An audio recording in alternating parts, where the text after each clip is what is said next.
അവൻ്റെ അടുക്കിലേക്കുള്ള നമ്മുടെ സമാഗമനവും സംബന്ധിച്ച് ഞങ്ങൾ നിങ്ങളോട് അപേക്ഷിക്കുന്നത്. 2 തെസ്സലോനിക്ക ലേഖനം 2-ാം അധ്യായം 1-ാമത് വാക്യമാണ് ഞാൻ പറഞ്ഞത്. ഈ വാക്യത്തെ ആസ്പദീകരിച്ചുകൊണ്ട് ഇന്ന് രാത്രി തുടർന്നുള്ള നേരങ്ങൾ തിരുവചനത്തിൻ്റെ ധന്യമായ ആലോചനകൾ ഒരുമിച്ച് പഠിക്കുവാൻ, പ്രാപിക്കുവാൻ, ആത്മീയ വർദ്ധനവ് ഏറ്റെടുക്കുവാൻ സന്തോഷമുള്ളവർ കരങ്ങൾ ഉയർത്തി കർത്താവിനെ സ്തുതിച്ച് നമ്മുടെ കർത്താവായ യേശു ക്രിസ്തുവിൻ്റെ പ്രത്യക്ഷത, അവൻ്റെ അടുക്കിലേക്കുള്ള നമ്മുടെ സമാഗമനം, അതിന് വേണ്ട അപേക്ഷകൾ. ക്രൈസ്തവ സഭയുടെ ഏറ്റവും മഹത്തായ പ്രത്യാശ യേശുവിൻ്റെ പ്രത്യക്ഷതയാണ്. യേശുവിൻ്റെ പ്രത്യക്ഷതയിൽ യേശുവിനോടൊപ്പമുള്ള സമാഗമനം. ആ സമാഗമനത്തിന് നമ്മൾ അറിയേണ്ട ആത്മീയ യോഗ്യതകൾ എന്തൊക്കെയാണ് എന്നതാണ് ഈ രാത്രിയിൽ എൻ്റെ പ്രമേയം. 1, 2, 3, 4 ചിന്തകൾ അക്കമിട്ട് പഠനാർഹമായ നിലയിൽ ശാന്തമായി തഞ്ചമായി പറഞ്ഞ് നിങ്ങളുടെ ഹൃദയത്തിലേക്ക് പാകി വയ്ക്കാൻ ആഗ്രഹിക്കുന്നു. സമാപന രാത്രിയായതുകൊണ്ട് പുനരാഗമനത്തിൻ്റെ വിചാരങ്ങളെ ഏറ്റെടുത്ത് നമുക്ക് മടങ്ങാനിടയാകണം. സന്തോഷമാണോ? Praise the Lord. ഈ മഹായോഗങ്ങളുടെ സമാപന രാത്രിയിൽ നിങ്ങളെ അഭിസംബോധന ചെയ്യുവാൻ, ക്രിസ്തുയേശുവിൻ്റെ ധന്യമായ രക്തച്ചുവയുള്ള സുവിശേഷത്തിൻ്റെ വക്താവായി ഇവിടെ നിൽക്കേണ്ടതിന് എനിക്ക് ആരോഗ്യവും അവസരവും അനുകൂല പരിതസ്ഥിതികളും നൽകിത്തന്ന സർവകൃപാലുവും പരമകാരുണികനുമായ കർത്താവിൻ്റെ പാദങ്ങളിൽ എല്ലാ മഹത്വവും മാനവും പുകഴ്ചയും സ്തുതിയും ആരാധനയും സ്തോത്രവും ആദരവോടെ ആദ്യമേ ഞാൻ അർപ്പണം ചെയ്യുന്നു. ഇന്ന് രാത്രിയിൽ ഈ മഹായോഗം ഇതിൻ്റെ പ്രഭാഷകനാകാൻ നാളുകൾക്ക് മുൻപേ എന്നെ സ്നേഹത്തോടെ ക്ഷണിച്ച സ്ഥലം സഭയുടെ ആദരണീയനും അഭിഷിക്തനുമായ പാസ്റ്റർ അവരുകളോടുള്ള പ്രത്യേക വന്ദനം ഞാൻ അറിയിക്കുന്നു. ഏറെ നാളുകളായി ഈ ദേശത്ത് മഹത്വമുള്ള വേലയോടുള്ള ബന്ധത്തിൽ അദ്ദേഹത്തെ ഏൽപ്പിക്കപ്പെട്ട ഉത്തരവാദിത്വം സ്തുത്യർഹമായി നിർവഹിക്കുന്നു. ബഹുമാന്യ പാസ്റ്റർക്ക് എല്ലാ ആദരവുകളും ഞാൻ അറിയിക്കുകയാണ്. ഇന്ന് രാത്രിയിൽ യോഗം പ്രൊസൈഡ് ചെയ്യുന്ന ബഹുമാന്യ സാറിനായിട്ട് കർത്താവിന് സ്തോത്രം ചെയ്യുന്നു. വേദാധ്യാപകനായി നിരവധി ആളുകൾക്ക് വചനത്തിൻ്റെ പൊരുളുകൾ പ്രസ്താവിക്കേണ്ടതിന്, വെളിപ്പെടുത്തേണ്ടതിന് ദൈവം കരങ്ങളിൽ ഉപയോഗിക്കുന്ന ബഹുമാന്യ കർത്തുദാസൻ അധ്യക്ഷനായിരിക്കുന്ന ഒരു യോഗത്തിൻ്റെ പ്രഭാഷകനാകാൻ കഴിഞ്ഞത് വളരെ സന്തോഷമുള്ള അദ്ദേഹത്തോടുള്ള ആദരവ് ഞാൻ അറിയിക്കുകയാണ്. ഞാൻ ക്രിസ്തുവിൽ വളരെ ആദരിക്കുന്ന എൻ്റെ ആത്മീയ ഗുരുക്കന്മാരെന്ന ഹൃദയം കൊണ്ട് അംഗീകരിക്കുന്ന ഒട്ടനവധി ദൈവദാസന്മാർ സദസ്സിലുണ്ട്, വേദിയിലുണ്ട്, സദസ്സിലുണ്ട്. അവരെല്ലാവരെയും ഓർത്ത് ഞാൻ കർത്താവിന് സ്തോത്രം ചെയ്യുകയാണ്. കഴിഞ്ഞ വെള്ളി ശനി ദിവസങ്ങളിൽ ഞാൻ പ്രസംഗിച്ചത് കിള്ളിമോട് കൺവെൻഷനാണ്. പാസ്റ്റർ ദേവനേശൻ അവലുകൾ അദ്ദേഹം ഈ രാത്രിയിൽ വേദിയിലുള്ളതിൽ ഞാൻ കർത്താവിന് സ്തോത്രം ചെയ്യുന്നു. വളരെ അനുഗ്രഹീതമായി നല്ല സജ്ജമാക്കിയ ആ യോഗത്തിൽ 2 രാത്രികൾ പ്രസംഗിപ്പാൻ ദൈവം അവസരം തന്നു. അതിൻ്റെ ആദ്യത്തെ ദിവസവും അതിൻ്റെ അവസാന ദിവസവും വളരെ സന്തോഷമായിരുന്നു. അദ്ദേഹത്തെ ഇവിടെ കാണാൻ കഴിഞ്ഞതിൽ സന്തോഷം. ശുശ്രൂഷയിൽ എനിക്കേറിയ പ്രോത്സാഹനങ്ങൾ നൽകി തന്നിട്ടുള്ള നിരവധി ദൈവദാസന്മാർ, പാസ്റ്റർ വിൽസൺ പാസ്റ്റർ അടക്കമുള്ള എല്ലാവരെയും ഓർത്ത് ഞാൻ കർത്താവിന് സ്തോത്രം ചെയ്യുന്നു. ഞാൻ ഹൃദയം കൊണ്ട് ഏറ്റവും അധികം അടുത്ത് സ്നേഹിക്കുന്ന ഒത്തിരി ദൈവദാസന്മാരുണ്ട്. അവരെല്ലാവരെയും ഓർത്ത് കർത്താവിന് സ്തോത്രം ചെയ്യുകയാണ്. പിതാക്കന്മാർ, മാതാക്കൾ, സഹോദരി സഹോദരങ്ങൾ, വാത്സല്യ കുഞ്ഞുങ്ങൾ എല്ലാവർക്കും, വീടുകളിലും വീഥികളിലുമൊക്കെയായി നിന്ന് ശ്രവിക്കുന്ന എല്ലാ ദേശവാസികൾക്കും എത്രയും വേഗം പ്രത്യക്ഷനാകുകയും ദൈവസഭയുടെ ഭാവി പ്രത്യാശയിലേക്ക് സഭയെ നയിക്കാൻ പോവുകയും ചെയ്യുന്ന ക്രിസ്തുയേശുവെന്ന ഏകദൈവത്തിൻ്റെ, ഏകരക്ഷകൻ്റെ, ഏകകർത്താവിൻ്റെ, ഏകമധ്യസ്ഥൻ്റെ, ഏക ആരാധ്യൻ്റെ, ഏക യോഗ്യൻ്റെ, ഏക മണവാളൻ്റെ, ഏക പരിശുദ്ധൻ്റെ, ഏക ന്യായാധിപനായ കർത്താവിൻ്റെ ധന്യനാമത്തിൽ എല്ലാവർക്കും ഞാൻ വന്ദനങ്ങളെ അറിയിക്കുകയാണ്. ഒരുപടി നല്ല ഗാനങ്ങൾ നന്നായി ആലപിച്ചുകൊണ്ട് ഈ യോഗ പരമ്പരകളെ സംഗീത സാന്ദ്രമാക്കിയ വോർഷിപ്പ് ടീം അംഗങ്ങളെ ഓർത്ത് കർത്താവിന് സ്തോത്രം ചെയ്യുന്നു. അവരോടൊക്കെ ഒരുമിച്ച് ഒത്തിരി വേദികൾ നിൽപ്പാൻ അവസരമുണ്ടായിട്ടുണ്ട്. ഇവിടെയും അതിന് ഭാഗ്യമുണ്ടായതിൽ കർത്താവിന് സ്തോത്രം ചെയ്യുന്നു. അനുഗ്രഹീത ഗായിക, നല്ല ഗായകന്മാർ, കർത്താവിൻ്റെ ദാസൻ സുഖു അടക്കമുള്ള എല്ലാവരെയും ഓർത്ത് കർത്താവിന് സ്തോത്രം ചെയ്യുന്നു. എത്രയെത്ര വേദികൾ അവരുമായിട്ട് ഒരുമിച്ച് നിൽക്കാൻ ഭാഗ്യമുണ്ടായിട്ടുണ്ട്. ഈ വാദ്യോപകരണങ്ങൾ തനത് നിലയിൽ മീട്ടാൻ ദൈവം വിശേഷമായി താലന്ത് കൊടുത്തിട്ടുള്ള പ്രിയപ്പെട്ടവർ, യേശുവിൻ്റെ അപദാനങ്ങളെ തനതായ നിലയിൽ പാടേണ്ടതിന് കണ്ട നാളത്തിൽ ദൈവം അഭിഷേകത്തെ കൊടുത്തിട്ടുള്ള ഗായകർ അവരൊരുമിച്ച് ചേരുമ്പോഴുണ്ടാകുന്ന സംഗീത സാന്ദ്രമായ അനുഭവം ആസ്വാദ്യമാണ്, ആമോദമാണ്, ആഘോഷമാണ്, ആനന്ദമാണ്. ഈ 4 രാത്രികളിൽ നമുക്കത് അനുഭവിപ്പാൻ കഴിഞ്ഞു എന്നുള്ളതിൽ സന്തോഷമുണ്ട്. ദൈവം ധാരാളമായി അവരെ അനുഗ്രഹിക്കുമാറാകട്ടെ. ട്രംപറ്റ് എന്ന അനുഗ്രഹിക്കപ്പെട്ട ഈ ശബ്ദ സംവിധാനം വളരെ മികച്ചതാണ്. നിങ്ങൾക്ക് ഞാനൊരു ഗ്രാൻഡ് സല്യൂട്ട്, ബിഗ് സല്യൂട്ട് നൽകുന്നു. യോഗങ്ങളുടെ ഏറ്റവും വലിയ മനോഹാരിത ഇതിൻ്റെ പ്രകാശപ്രളയവും ഇതിൻ്റെ ശബ്ദ സംവിധാനവും. അത് നന്നായി കൈകാര്യം ചെയ്യുമ്പോൾ ഈ മൈക്ക് കൈകാര്യം ചെയ്യുന്നവർക്കൊന്നും ഒരു പതർച്ചയും ഇടർച്ചയുമില്ലാതെ നന്നായിട്ട് വാക്കുകളെ വ്യക്തമായി സ്പഷ്ടമായി നിങ്ങളുടെ കാതുകളിൽ എത്തിക്കാൻ കഴിയുന്നു. വളരെ നന്നായിട്ടത് ചെയ്യുന്ന പ്രിയപ്പെട്ടവർ സുവിശേഷത്തെ സ്നേഹിച്ചുകൊണ്ട് വളരെ ആത്മാർത്ഥമായിട്ടത് ചെയ്യുന്നു. ദൈവം നിങ്ങളെ ധാരാളമായിട്ട് അനുഗ്രഹിക്കട്ടെ. ട്രംപറ്റ് എന്ന പേരിലൂടെ സുവിശേഷത്തിൻ്റെ കാഹളമാണ് മുഴക്കപ്പെടുന്നത്. അത് ദേശത്തിന് ഗുണകരമായി മാറട്ടെ.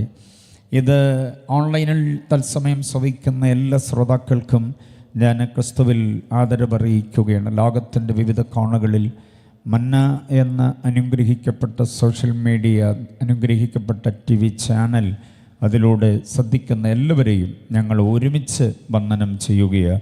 ടൈം സോണുകൾ വ്യത്യസ്തമാണെങ്കിലും യോഗത്തിൽ തത്സമയം കൂടുവാൻ നിങ്ങൾ കാണിക്കുന്ന നല്ല മനസ്സിനെ ദൈവം ആദരിക്കട്ടെ എന്ന് പ്രാർത്ഥിക്കുകയും ആശംസിക്കുകയും ചെയ്യുകയാണ്. എല്ലാം കൊണ്ടും വളരെ ഭംഗിയായി സംവിധാനം ചെയ്തിട്ടുള്ള ഈ യോഗം, പ്രത്യേകിച്ച് ചപ്പാത്തിങ്കര ശരൺ ഫെലോഷിപ്പ് ചേർച്ചിൻ്റെ യോഗത്തിൽ പ്രസംഗകനാകാൻ കഴിയുന്നതിൽ ഞാൻ വളരെ സന്തോഷിക്കുന്നു.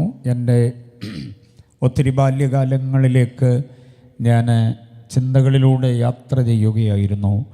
ഞാൻ പകൽ പറഞ്ഞതുപോലെ ഇവിടെ പനച്ചമൂട് ഗത്സമന ബൈബിൾ സ്കൂളിൽ ഞാൻ പഠിച്ചുകൊണ്ടിരിക്കുന്ന സമയത്ത് കൂടെ എൻ്റെ ബഹുമാന്യ അധ്യാപകൻ പാസ്റ്റർ സി ജോർജ് കുട്ടി അവരുകളുമായും, അതേപോലെ ഞങ്ങളെ പഠിപ്പിച്ച അവിടുത്തെ അധ്യാപകനായിരുന്ന പാസ്റ്റർ MB ജോസഫ് അവരുകൾ, അദ്ദേഹവുമായിട്ടൊക്കെ കൂടെ ഈ ചർച്ചിൽ വരാനും ഇവിടുത്തെ മീറ്റിങ്ങിൽ പങ്കെടുക്കാനും ഇടയായിട്ടുണ്ട്. അന്ന് ഇവിടുത്തെ ബഹുമാന്യ പിതാക്കന്മാർ, നിമ്പങ്ങളുടെ തീരത്ത് വിശ്രമിക്കുന്ന KL സണ്ണി പാസ്റ്റർ, അതേപോലെ ഫാനു പാസ്റ്റർ, അവരൊക്കെ ഈ പരസ്യോഗത്തിന് ഇതിൻ്റെ ചുറ്റുവട്ടങ്ങളിലുള്ള കവലകളിലൊക്കെ ഞാൻ പ്രസംഗിക്കുന്നത് അവർക്ക് സന്തോഷമായിരുന്നു. അന്ന് 10ാം ക്ലാസ് ജയിച്ച ഉടനെയാണ് ഗത്സമനയിലേക്ക് വന്നത്. ആ കുഞ്ഞു പരുവത്തിൽ കവലെ പ്രസംഗിക്കാനുള്ള എൻ്റെ ആവേശം അവർക്കൊരു ഭയങ്കര സന്തോഷമായിരുന്നു. അങ്ങനെ അന്നത്തെ ഈ പഴയ ചർച്ചിൽ വെച്ച് അവർ രണ്ടുപേരും മാറി മാറി എന്നെ ബ്ലസ് ചെയ്തിട്ടുണ്ട്.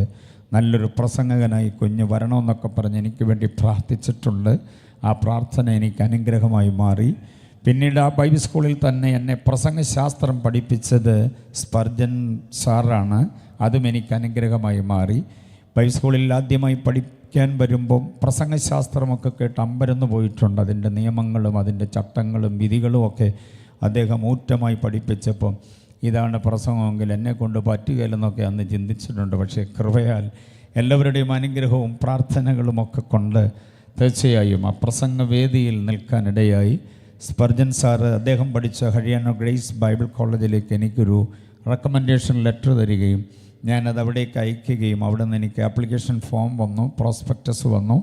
അദ്ദേഹം തന്നെ എനിക്ക് റെക്കമെൻഡേഷൻ ലെറ്റർ തന്നു. കഴിഞ്ഞ ദിവസം ഇവിടെ ശുശ്രൂഷിച്ച പാസ്റ്റർ ഗപ്പോൾ ഗോപാലകൃഷ്ണൻ മറ്റൊരു റെഫറൻസ് സർട്ടിഫിക്കറ്റ് പൂരിപ്പിച്ചു തന്നു. ഇവരുടെ രണ്ടുപേരുടെയും കൂടെ റെക്കമെൻഡേഷൻ ലെറ്റർ ഹരിയാന ഫാക്കൽറ്റിയിലെത്തിയപ്പം എനിക്ക് അഡ്മിഷൻ തരാതിരിക്കാൻ അവർക്ക് പറ്റാതെ വന്നു.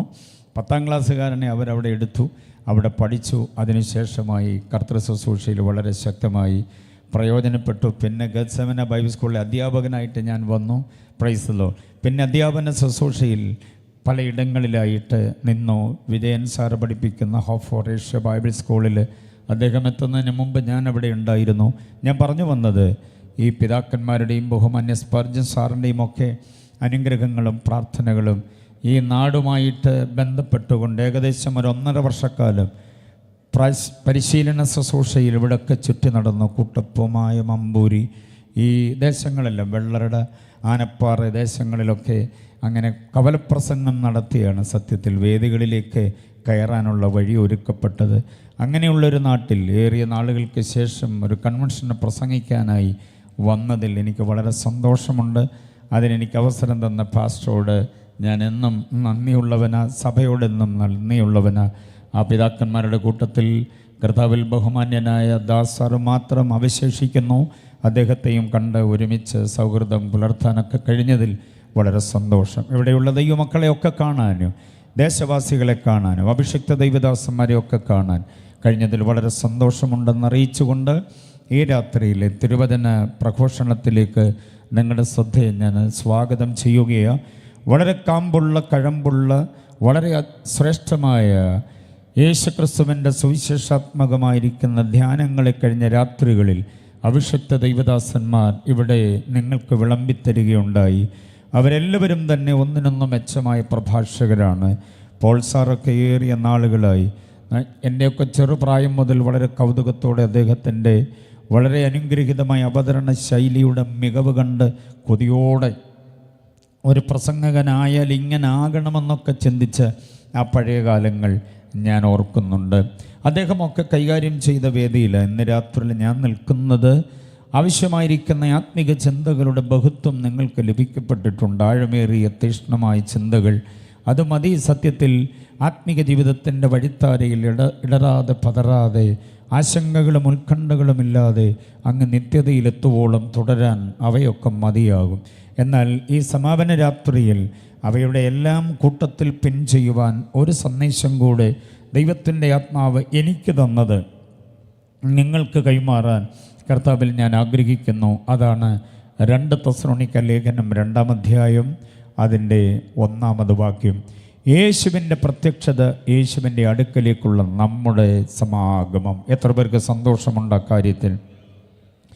കർത്താവിൻ്റെ പ്രത്യക്ഷതയാണ് സഭ ഏറ്റവും അധികം കാത്തിരിക്കുന്നത്. പുതിയ നിയമ പഴയ നിയമങ്ങളിലെല്ലാം ഉപദേശങ്ങളിൽ ഏറ്റവും പ്രാമുഖ്യമുള്ളത് യേശുവിൻ്റെ അടുക്കലേക്ക് അണയുക എന്ന മഹത്വപൂർണ്ണമായിരിക്കുന്ന പ്രത്യാശ വിഷയമാണ്. രക്ഷിക്കപ്പെട്ട ഒരു ദൈവപൈതലിൻ്റെ ഏറ്റവും വലിയ ഭാഗ്യം, ഏറ്റവും വലിയ ജീവിത അനുഭവം, സന്തോഷം, അവർ ഉള്ളം കൊണ്ട് ആമോദിക്കുന്ന പ്രധാനമായ ചിന്ത യേശു വരും, യേശുവിനോടൊപ്പം ചേക്കേറാം എന്നുള്ളതാണ്. പക്ഷേ എല്ലാവർക്കും അതിന് പ്രാപ്യമാകുമോ? ഇല്ല. ആർക്കാണതിന് സാധ്യമാകുക? ആർക്കാണതിന് യോഗ്യത ഉണ്ടാകുക? അതാണ് ഇന്ന് രാത്രിയിൽ നാം ആഴത്തിൽ സൂക്ഷ്മമായി വിശകലനം ചെയ്യാൻ ആഗ്രഹിക്കുന്നത്. കുഞ്ഞുങ്ങളടക്കം എല്ലാവരും ആഴത്തിൽ ശ്രദ്ധിക്കേണ്ടതായിട്ടുണ്ട്. യേശുവിൻ്റെ വരവുണ്ടാകുമെന്നുള്ളത് തീർച്ചയായ കാര്യമാണ്. അതിൻ്റെ ഉറപ്പ് എന്ന് പറയുന്നത് തിരുവെഴുത്തിലുടനീളം ആ ഉറപ്പ് നമുക്ക് കാണാൻ കഴിയുന്നുണ്ട്. പുനരാഗമനത്തിൻ്റെ ധ്യാനങ്ങൾ കഴിഞ്ഞ രാത്രികളിലൊക്കെ നിങ്ങൾക്ക് ലഭ്യമായിട്ടുണ്ടാകും. എന്നാൽ ക്രമീകൃതമായി ഞാൻ ഈ വിഷയത്തെ അവതരിപ്പിക്കുമ്പോൾ യേശുവിൻ്റെ വരവിൻ്റെ ഉറപ്പെന്താ? ഇത്ര കാലമായിട്ടും യേശു വരുമെന്ന് പാടുകയും പറയുകയും ആശീർവാദം പറഞ്ഞ് നിർത്തുമ്പോൾ ആമേൻ കർത്താവായ യേശുവേ വേഗം വരണമേ എന്നും കൂടെ ഒരു വാചകം കൂട്ടിച്ചേർക്കുവാൻ നമ്മുടെ ആന്തരിക തലത്തിലുള്ള പ്രചോദനം എന്താ? യേശു വരുമെന്ന് പറഞ്ഞിട്ട് കാലം ഇത്രയായിട്ടും വരാതിരുന്നില്ലേ, ഇനിയും വരുമോ എന്ന് വരെ ആശങ്കയുള്ളവരായിട്ടുണ്ട്. എന്നാൽ നമ്മുടെ ഉള്ളിൽ ആ പ്രതീക്ഷ മങ്ങലേറ്റിട്ടില്ല. യേശു മടങ്ങി വരിക തന്നെ ചെയ്യും. എത്ര പേർക്ക് ഉറപ്പുണ്ട്? Price the Lord.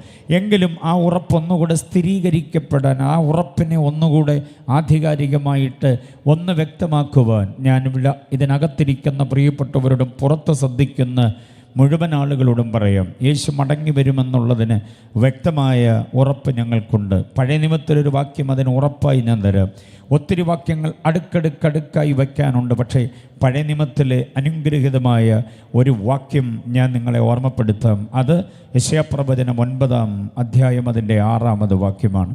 യെശയ്യാ 9:6 യേശുവിൻ്റെ പുനരാഗമനം ഉണ്ടാകുമെന്ന വ്യക്തമായി സ്പഷ്ടമായി ഉറപ്പ് നമുക്ക് നൽകുന്ന മഹനീയമായ ഒരു വേദവാക്യമാണ്.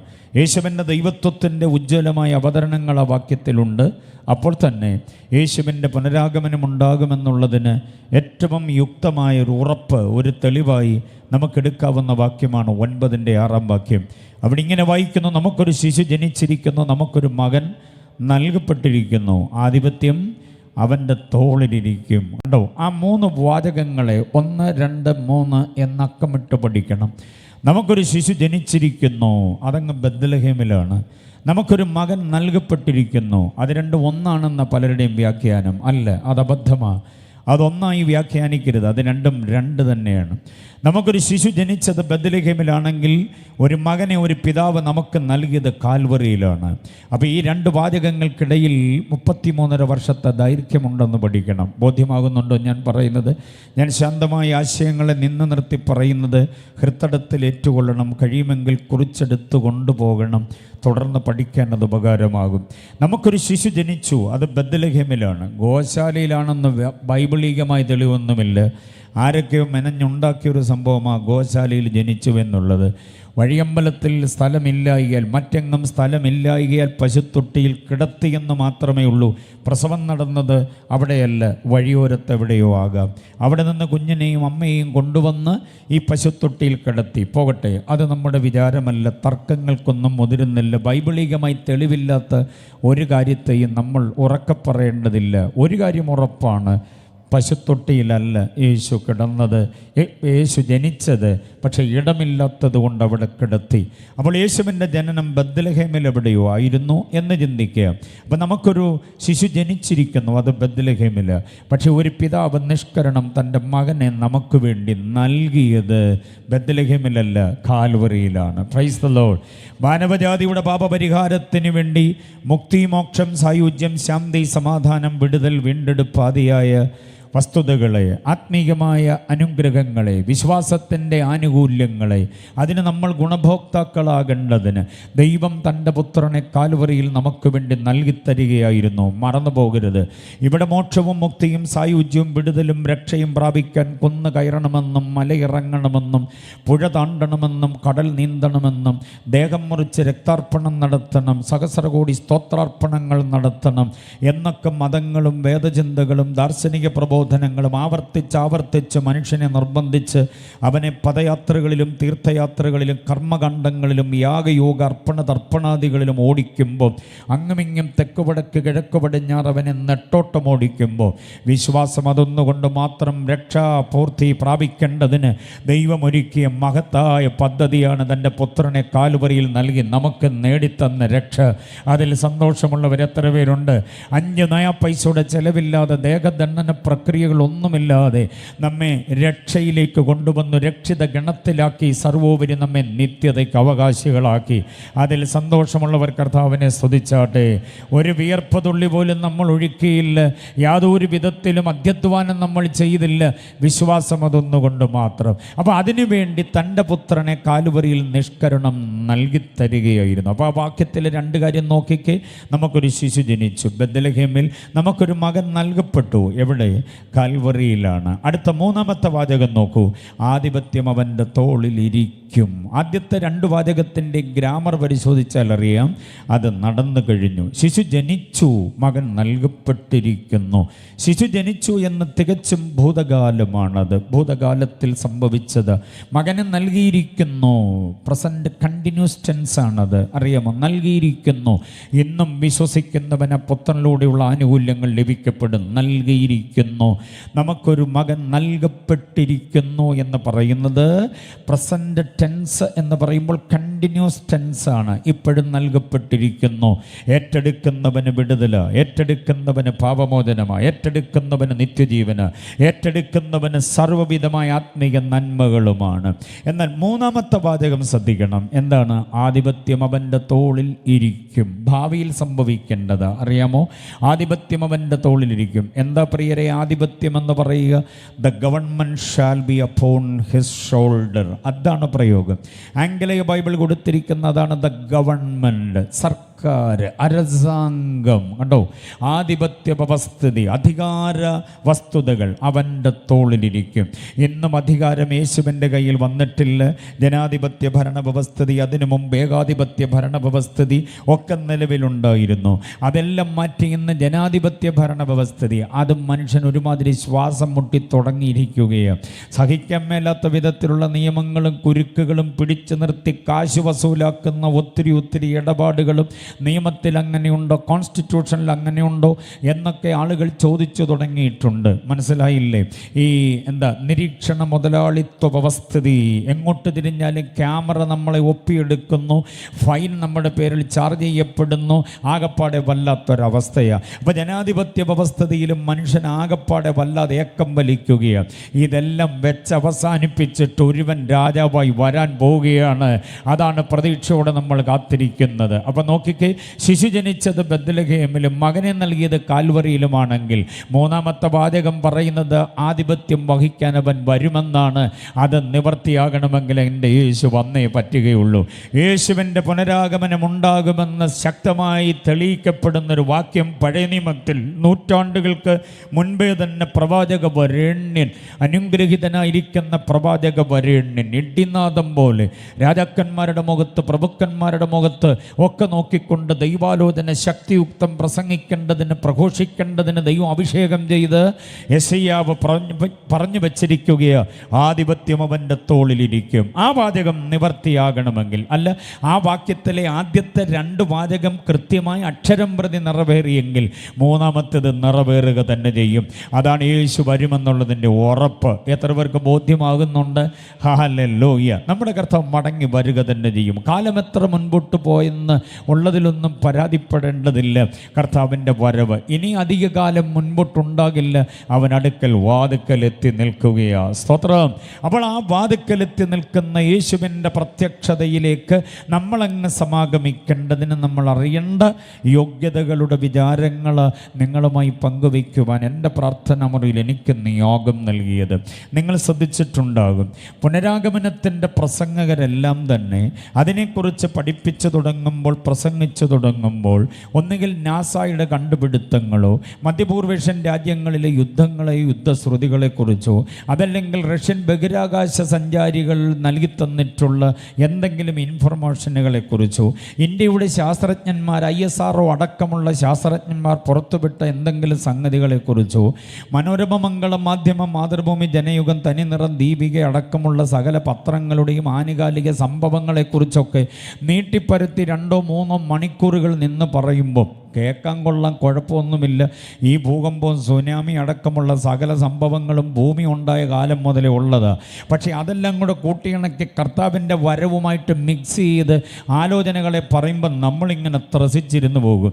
പക്ഷേ ഞാൻ ആഗ്രഹിക്കുന്ന ഒരു കാര്യം, ഈ കർത്താവ് ഇന്നോ നാളെയോ അല്ലെങ്കിൽ ഇപ്പോഴോ വന്നാൽ കയറിപ്പോകാനുള്ള യോഗ്യത അറിയാതെ നാസയുടെ കണ്ടുപിടുത്തം അറിഞ്ഞുകൊണ്ട് ഒരു പ്രയോജനമില്ലെന്നുള്ള എൻ്റെ ആ ആശയത്തോട് ആമേൻ പറയാൻ എത്ര പേർക്ക് പറ്റും?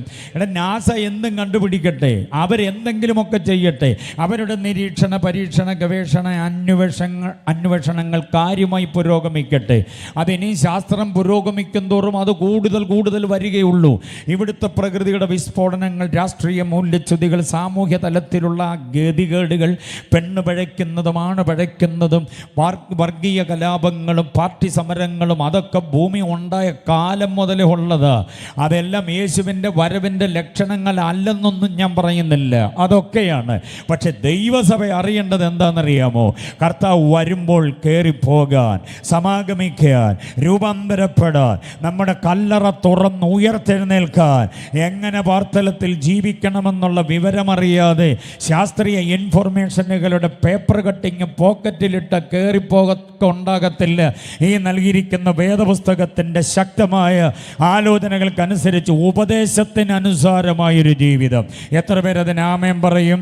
അതുകൊണ്ട് വളരെ നിതാന്ത ജാഗ്രതയോടുകൂടെ ഉപദേശാധിഷ്ഠിത വിഷയങ്ങളിൽ നമ്മൾ ഒന്നുകൂടെ പ്രബുദ്ധ മനസ്സുള്ളവരാകാൻ ചില വിചാരങ്ങളെ 1, 2, 3, 4, 5 എന്ന് ഞാൻ കോർത്തിണക്കി ഈ സമാപന രാത്രിയിലെ സന്ദേശം പര്യവസാനിപ്പിക്കാമെന്നാണ് ആഗ്രഹിക്കുന്നത്. പ്രാർത്ഥനയോടെ പഠിക്കണം. വിമർശന ബുദ്ധികളില്ലാതെ വളരെ ശ്രേഷ്ഠമായ ഈ വാക്യങ്ങളിൽ അടക്കം ചെയ്ത ഉപദേശങ്ങളെ നിരുപാധികം നമ്മൾ ഏറ്റെടുക്കുവാൻ കഴിയണം. അതിന് കർത്താവ് നമ്മെ സഹായിക്കട്ടെ. സ്വതന്ത്രമായൊരു പഠനത്തിന് ഞാൻ നിങ്ങളെ സ്വാഗതം ചെയ്യുകയാണ് ഈ രാത്രി. ഒരു കൃത്രിമമായ ഉണർവിൻ്റെ തരംഗമൊന്നും ഉണ്ടാക്കാൻ ആഗ്രഹിക്കുന്നില്ല. പക്ഷേ ഉണർവ് നിങ്ങളുടെ ഉള്ളിലേക്ക് വചനം കേൾക്കുമ്പോൾ വന്നാൽ തടഞ്ഞു വയ്ക്കരുത്. കാര്യമായി ദൈവത്തെ ആരാധിച്ചു കൊള്ളണം. സമാപന രാത്രി സമയബന്ധിതമല്ലെന്ന് എനിക്ക് തോന്നുന്നു. അങ്ങനെയാണെങ്കിൽ ശാന്തമായിരുന്ന ദൈവത്തിൻ്റെ വചനം കേട്ട് സന്തോഷമായി നമുക്ക് മടങ്ങിപ്പോകാം. ഈ രാത്രി ആശീർവാദം പറയുന്നതിന് മുമ്പ് കാഹളനാദം കേട്ടാൽ, നാളെ പ്രഭാത കിരണങ്ങൾ ഭൂമിയിൽ എത്തുന്നതിന് മുൻപ് കാഹളം കേട്ടാൽ, ഓരോറ്റ വ്യക്തി പോലും ഇവിടെ അവശേഷിക്കാതെ രൂപാന്തരപ്പെട്ട് കയറിപ്പോകാൻ ഇടയാകണം. അതിനുള്ള യോഗ്യതയിലേക്ക് നമുക്ക് വചനപ്രകാരം ഒന്ന് കയറാം. അതിന് കർത്താവ് കൃപ ചെയ്യട്ടെ. സന്തോഷമുള്ളവർ ഒന്നുകൂടെ കർത്താവിനെ മഹത്വപ്പെടുത്താം. അവൻ്റെ പ്രത്യക്ഷതയും അവൻ്റെ അടുക്കലേക്കുള്ള നമ്മുടെ സമാഗമനവും സംബന്ധിച്ച് ഞങ്ങൾ നിങ്ങളോട് അപേക്ഷിക്കുന്നത് ആജ്ഞാപിക്കുകയല്ല, അഭിപ്രായപ്പെടുകയല്ല, അപേക്ഷയാണ്. എന്ന് പറഞ്ഞാൽ ഏറ്റെടുക്കണം ഇതിനെ. ആരാണ് കയറിപ്പോകുക? ക്രൈസ്തവ ചുവയുള്ള പേരുകാർ ഒത്തിരി പേരുണ്ട്. അവരെല്ലാം കയറിപ്പോകുമോ? വീട്ടുപേരും സ്വന്തം പേരും ഒക്കെ നോക്കിയാൽ മൂത്ത ക്രിസ്ത്യാനിയാണെന്ന് തോന്നിപ്പോകും. പാപ്പച്ചൻ, കറിയാച്ചൻ, അന്നമ്മ, ജന്നമ്മ, ശോശാമ്മ, മേഴ്സി, ഷൈനി, എബി, മാത്യു എന്നൊക്കെ പറഞ്ഞാൽ അമ്പട പക്ക ക്രിസ്ത്യാനിയാന്ന് തോന്നും. വീട്ടുപേരെന്തോ അത് പെനിയൽ, ബദേൽ, രഹബോത്ത് എന്നൊക്കെയാണ്. പള്ളി വീട്ടിൽ, പള്ളിത്തെക്കേതിൽ, അങ്ങനെയൊക്കെ പറഞ്ഞുള്ള പേരും കൂടെ കേട്ടാൽ ഈ പുള്ളിയെ പിന്നെ കർത്താവ് കൊണ്ടുപോയില്ലേ, പിന്നെ ആരെയാ കൊണ്ടുപോവുക എന്നൊക്കെ ചിന്തിച്ചു പോകും.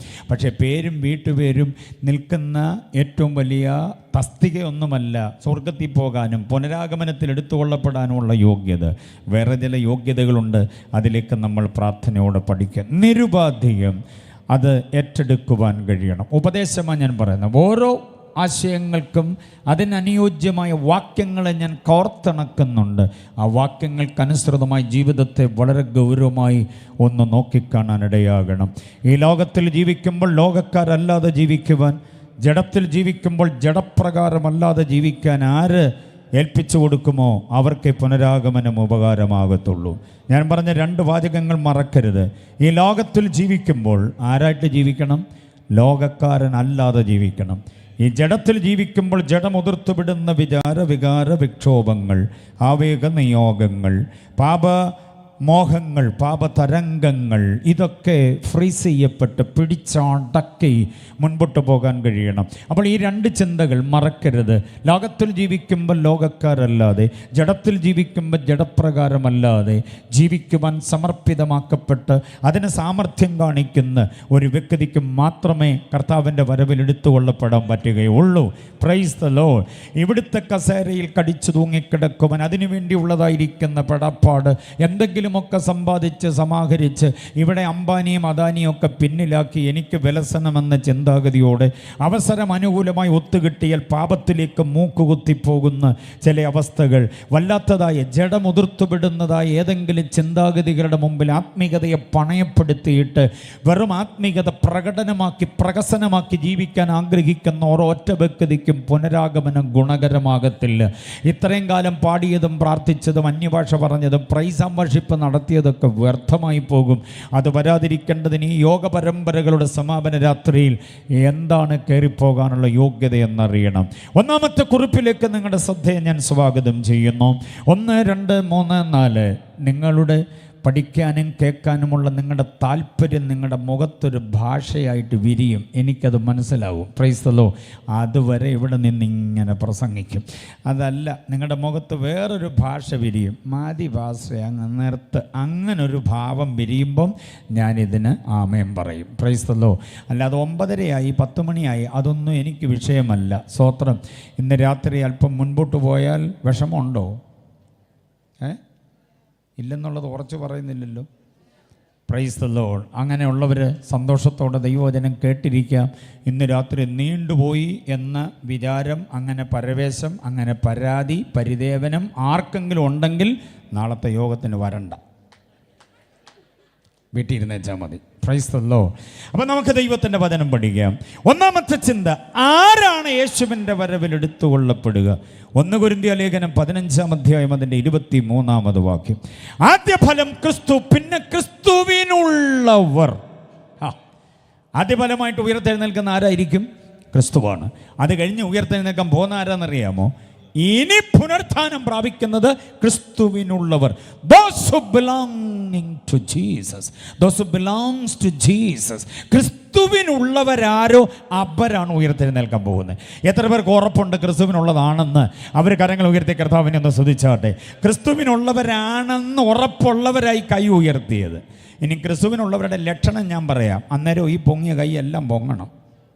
Price the Lord. ക്രിസ്തുവിനുള്ളവർ കൈ ഉയർത്താൻ പറഞ്ഞപ്പോൾ ആവേശത്തോടെ കൈ ഉയർത്തി. ഇനി ക്രിസ്തുവിനുള്ളവരുടെ ലക്ഷണം വേദപുസ്തക പ്രകാരം പറയുമ്പോൾ ഈ ഉയർന്ന കൈ എല്ലാം ഇനി ഉയരണം. Price the Lord. എന്താ ക്രിസ്തുവിനുള്ളവരുടെ ലക്ഷണം? സങ്കീർത്തനം മനഃപ്പാടമാക്കിയതും ചില വേദപുസ്തക ഭാഗങ്ങളെ മനഃപ്പാടമാക്കിയതും, നല്ല പാട്ട്, സിയോൻ ഗീതാവിലെ മുഴുവൻ പാട്ടും പുസ്തകം തുറക്കാതെ പാടാനറിയാം, സാക്ഷി പറയാനറിയാം, ഇതൊന്നുമല്ല ക്രിസ്തുവിനുള്ളവർ എന്നുള്ളതിൻ്റെ ലക്ഷണം. പിന്നെ ക്രിസ്തുവിനുള്ളവരുടെ ലക്ഷണം എന്താണെന്നറിയാമോ?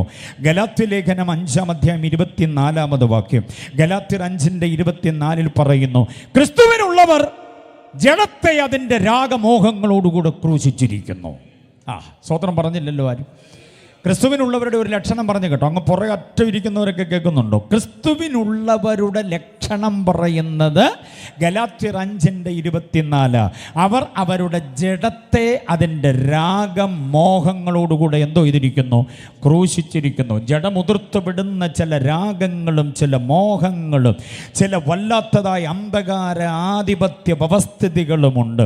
കോപം, താപം, വിമർശനം, വിരോധം, വിദ്വേഷം, വിഭാഗീയത, ഇതെല്ലാം ജഡത്തിൻ്റേത്.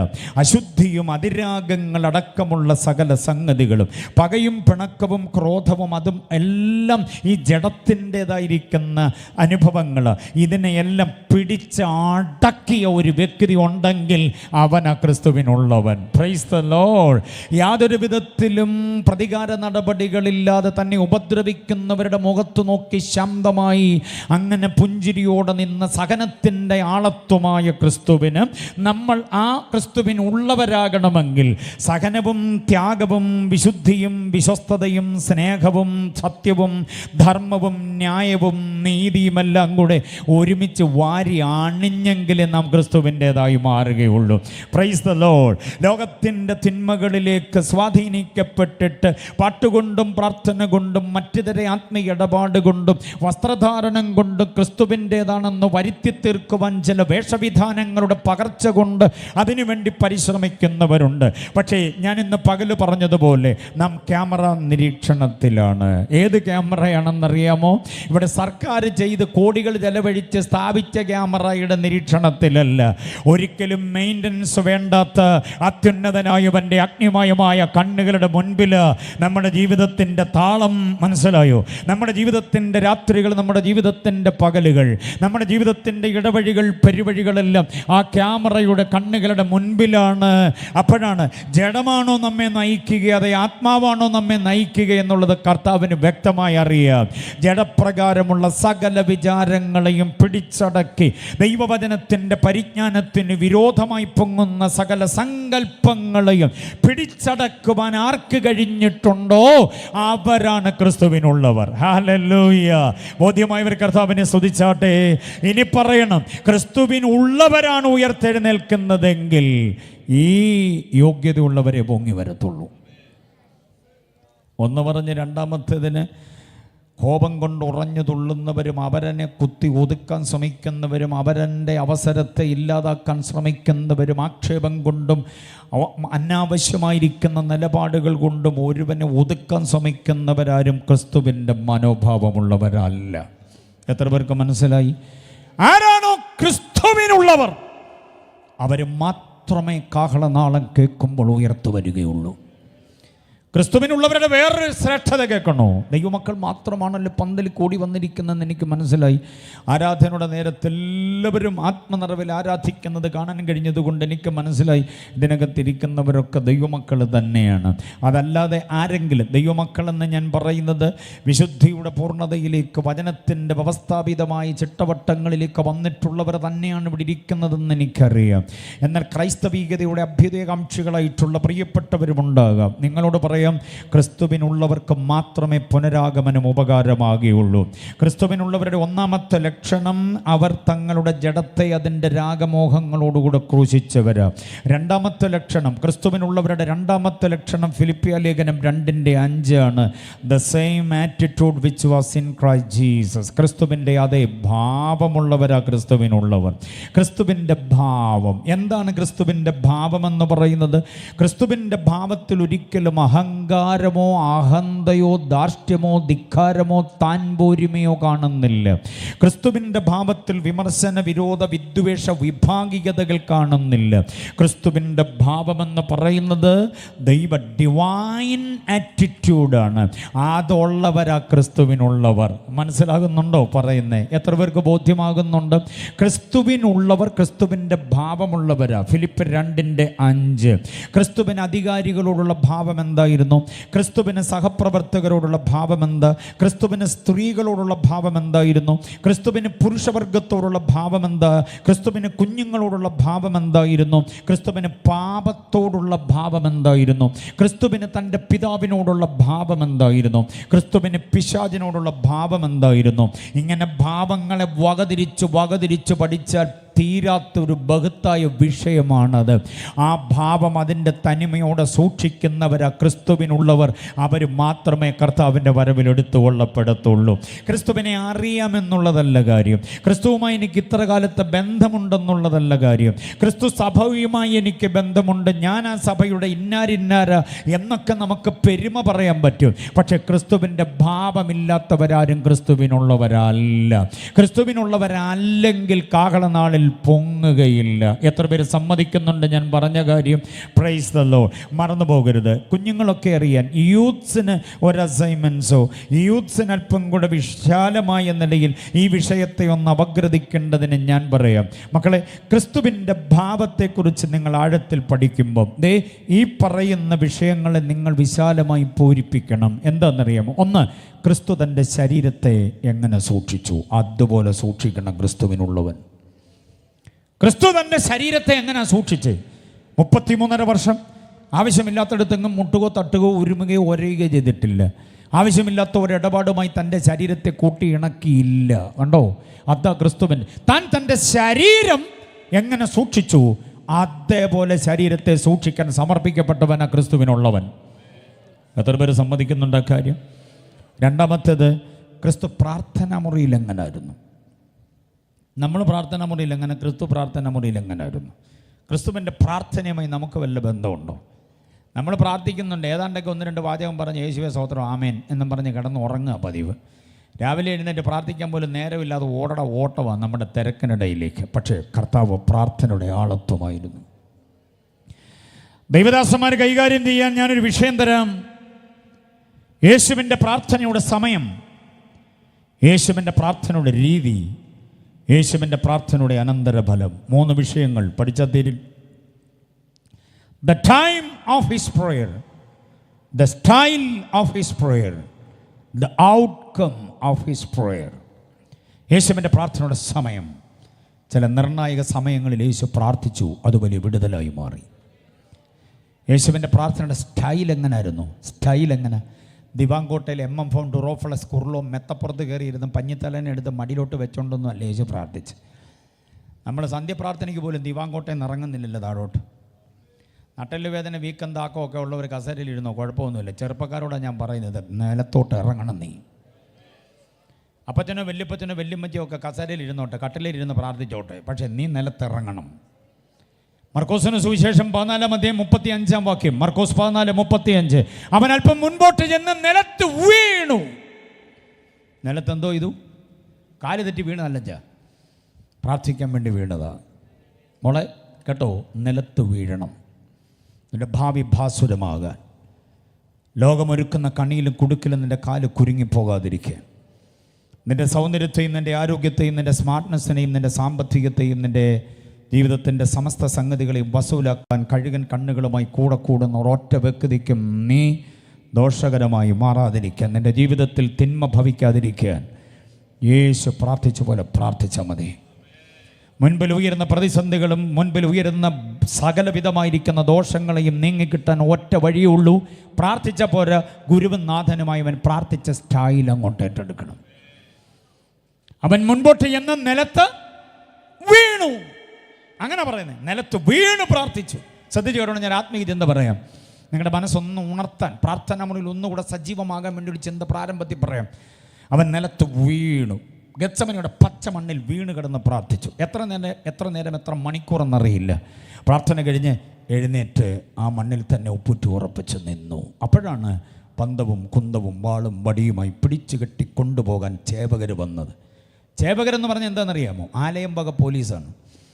ആലയത്തിൻ്റെ ചുറ്റുവട്ടങ്ങളിലും അകത്തും പുറത്തും കാവൽ കാക്കുന്ന സെക്യൂരിറ്റി പോലീസ് ഫോഴ്സിനെയാണ് ചേവകർ എന്ന മലയാളത്തിലേക്ക് ലിപിയന്ത്രണം ചെയ്തിട്ടുള്ളത്.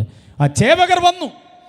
അവർ ഉയർത്തിപ്പിടിച്ച പന്തത്തിൻ്റെ വെട്ടത്തിലൂടെ കയറി നിന്നുകൊണ്ട് അവരോട് തന്നെ ചോദിച്ചു, ആരെ തിരയുന്നു, ആരെ തിരയുന്നു? യേശുവിനെ പിടിച്ച് കെട്ടിക്കൊണ്ട് പോകാൻ വന്നതാണെന്ന് യേശുവിന് തന്നെ അറിയാം. പക്ഷെ പ്രാർത്ഥന മുറിയിൽ നിന്ന് എഴുന്നേറ്റവൻ്റെ ഒരു ആരോഗ്യം ഒന്ന് വേറെ തന്നെയാണ്. മനസ്സിലാകുന്നുണ്ടോ? പ്രാർത്ഥനയിൽ വീണ് കിടന്നവൻ എഴുന്നേറ്റ് നിന്ന് തന്നെ പിടിച്ചു കെട്ടിക്കൊണ്ട് പോകാൻ വന്ന ശത്രുവിനോട് ചോദിക്കുന്നു, ആരെ തിരയുന്നു? അവർ പറഞ്ഞു, ഞങ്ങൾ യേശുവിനെ തിരയുന്നു. അപ്പം മനസ്സിലായില്ല ഇതാ യേശു എന്നുള്ള കാര്യം. 30 വെള്ളിക്കാശ് വാങ്ങിച്ച് കീശയിലിട്ട് കിലുക്കിക്കൊണ്ട് വരുന്ന യൂദായും യേശുവിനെ അടുത്ത് കണ്ടപ്പോൾ പുള്ളിക്കൊരു ഉൾവലിച്ചിലുണ്ടായി, പുറകോട്ടങ്ങ് മാറി. യേശു അതാണെന്ന് പറയാൻ പുള്ളിക്കൊരു ചമ്മലുണ്ടായി. അങ്ങ് പുറകോട്ട് മാറി നിൽക്കുമ്പോഴേ യേശു ചോദിക്കുന്നു, ആരെ തിരയുന്നു? അവർ പറഞ്ഞു, യേശുവിനെ തിരയുന്നു. യേശുവിൻ്റെ മറുപടി, അത് ഞാൻ തന്നെ, അത് ഞാൻ തന്നെ. ചപ്പാത്തിങ്കരയോട് ഞാനൊരു ചോദ്യം ചോദിക്കുക, അത് ഞാൻ തന്നെ എന്ന് യേശു പറഞ്ഞപ്പോൾ എന്തോ സംഭവിച്ചു? പറ. അത് ഞാൻ തന്നെ എന്ന് യേശു പറഞ്ഞപ്പോൾ എന്തോ സംഭവിച്ചു? യോഹന്നാൻ 18:6, യോഹന്നാന്റെ സുവിശേഷം 18-ാം അധ്യായം 6-ാം വാക്യം ഇങ്ങനെ വായിക്കുന്നു, അത് ഞാൻ തന്നെ എന്നവൻ അവരോട് പറഞ്ഞപ്പോൾ അവർ പിൻവാങ്ങി നിലത്ത് വീണു. മനസ്സിലായോ? അവർ പിൻവാങ്ങി. യേശു കൈ ഓങ്ങിയൊന്നുമില്ല, ഒരു പ്രകടനവും ചെയ്തില്ല. ഇത്ര ചോദിച്ചുള്ളൂ, ആരെ തിരയുന്നു? അവർ പറഞ്ഞു, യേശുവിനെ തിരയുന്നു. അത് ഞാൻ തന്നെ എന്ന് പറഞ്ഞ മാത്രയിൽ ആയുധധാരികളായ മുഴുവൻ ജേവകരും കൂടെ എന്തോ ചെയ്തു? നിലത്ത് വീണുപോയി, പിൻവാങ്ങി നിലത്ത് വീണു. ഞാനവിടെ ഒരു ആത്മീക ചിന്ത, വളരെ മനോഹരമായ ആത്മീക ചിന്ത പറയാം, ഉൾത്തടത്തിലങ്ങ് ഏറ്റെടുത്തോണം. അവർ പിൻവാങ്ങി നിലത്ത് വീണു എന്ന് പറയും. ഇതുവരെ നിലത്ത് വീണ് കിടന്ന ആരാ? ഇതുവരെ നിലത്ത് വീണ് കിടന്ന ആരാ? യേശുവ. ഇപ്പോൾ വീണ് കിടക്കുന്ന ആരാന്ന് പറ എന്ന് പറഞ്ഞാൽ എന്തോ മനസ്സിലായി നിങ്ങൾക്ക്? അവിടെ ഉയർന്നു വരുന്ന ആത്മീക ചിന്ത മറക്കരുത്.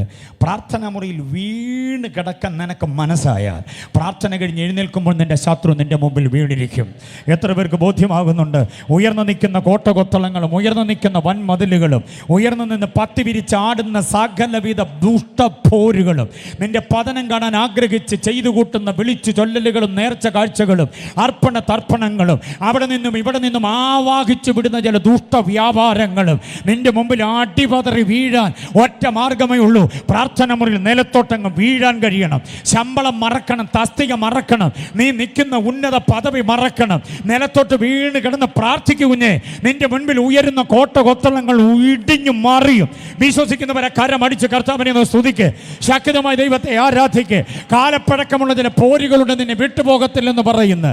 നിന്റെ മണ്ണ് നിനക്ക് തരാതിരിക്കുക, നിന്റെ വീട് നിനക്ക് തരാതിരിക്കുക, നിന്നെ ഒന്നുമില്ലാത്തവനാക്കി വിടാൻ, നിന്റെ കുടുംബത്തിനകത്ത് ശൈഥല്യമുണ്ടാക്കാൻ, നിന്റെ തലമുറയുടെ എഴുന്നേറ്റം തടയാൻ ഭാരികളായി നിൽക്കുന്ന സകല മതിൽക്കെട്ടുകളും വീണുടയാൻ ഒറ്റ മാർഗമേ ഉള്ളൂ.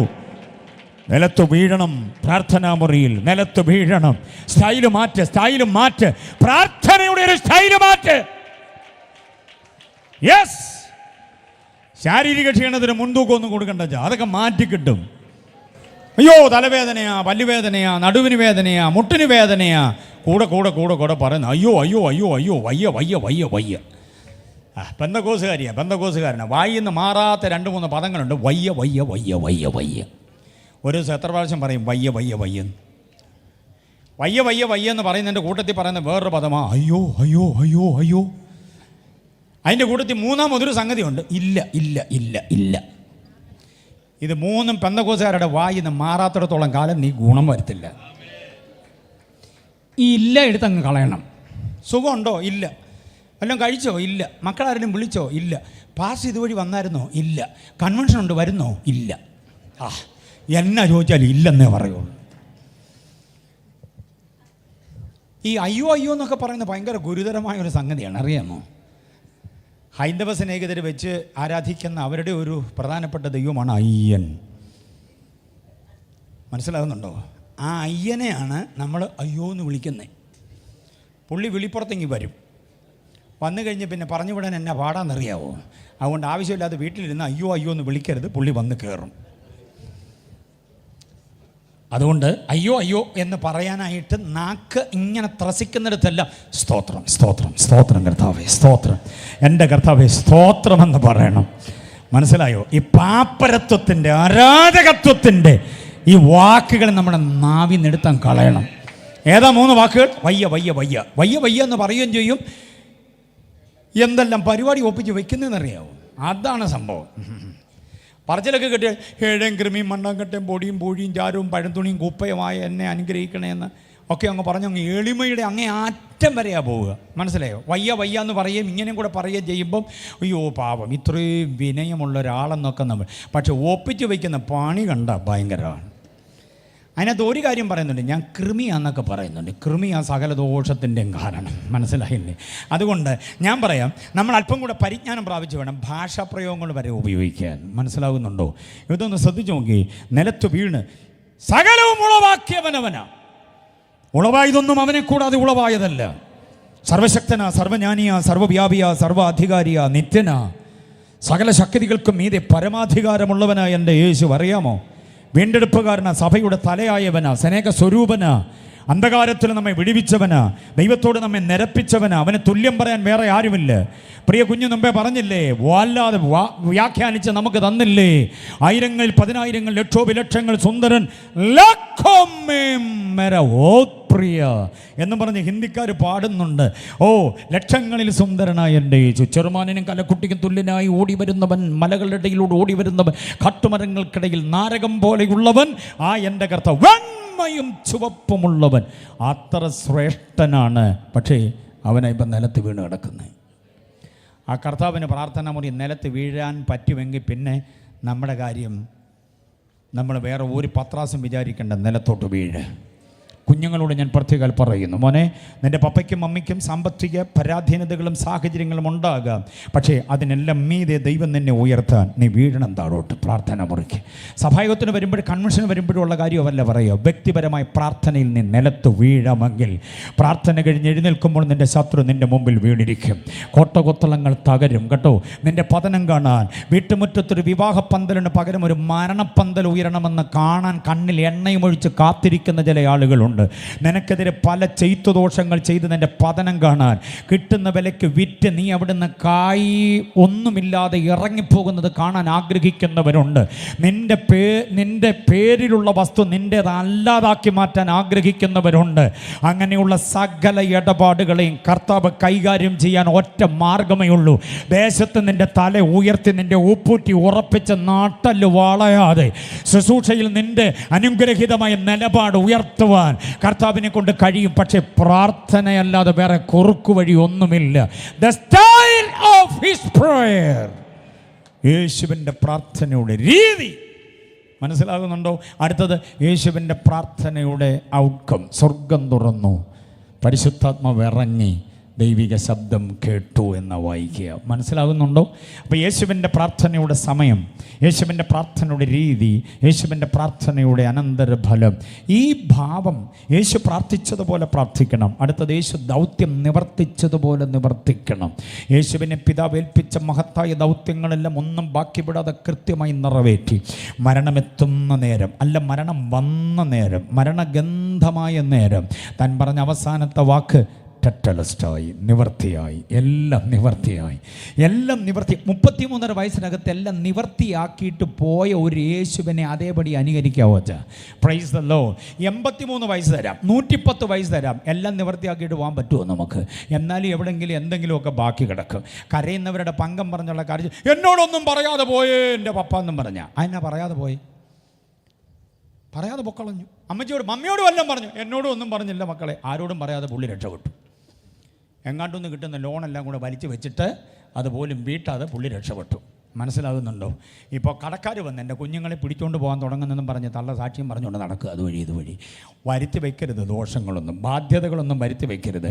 മരണം എപ്പോൾ വേണമെങ്കിലും വരാം. ആ മരണം വരുമ്പോൾ ആ വീട്ടിൽ അവശേഷിക്കുന്നവർക്ക് ഒരു ബാധ്യതയും ഉണ്ടാകരുത്.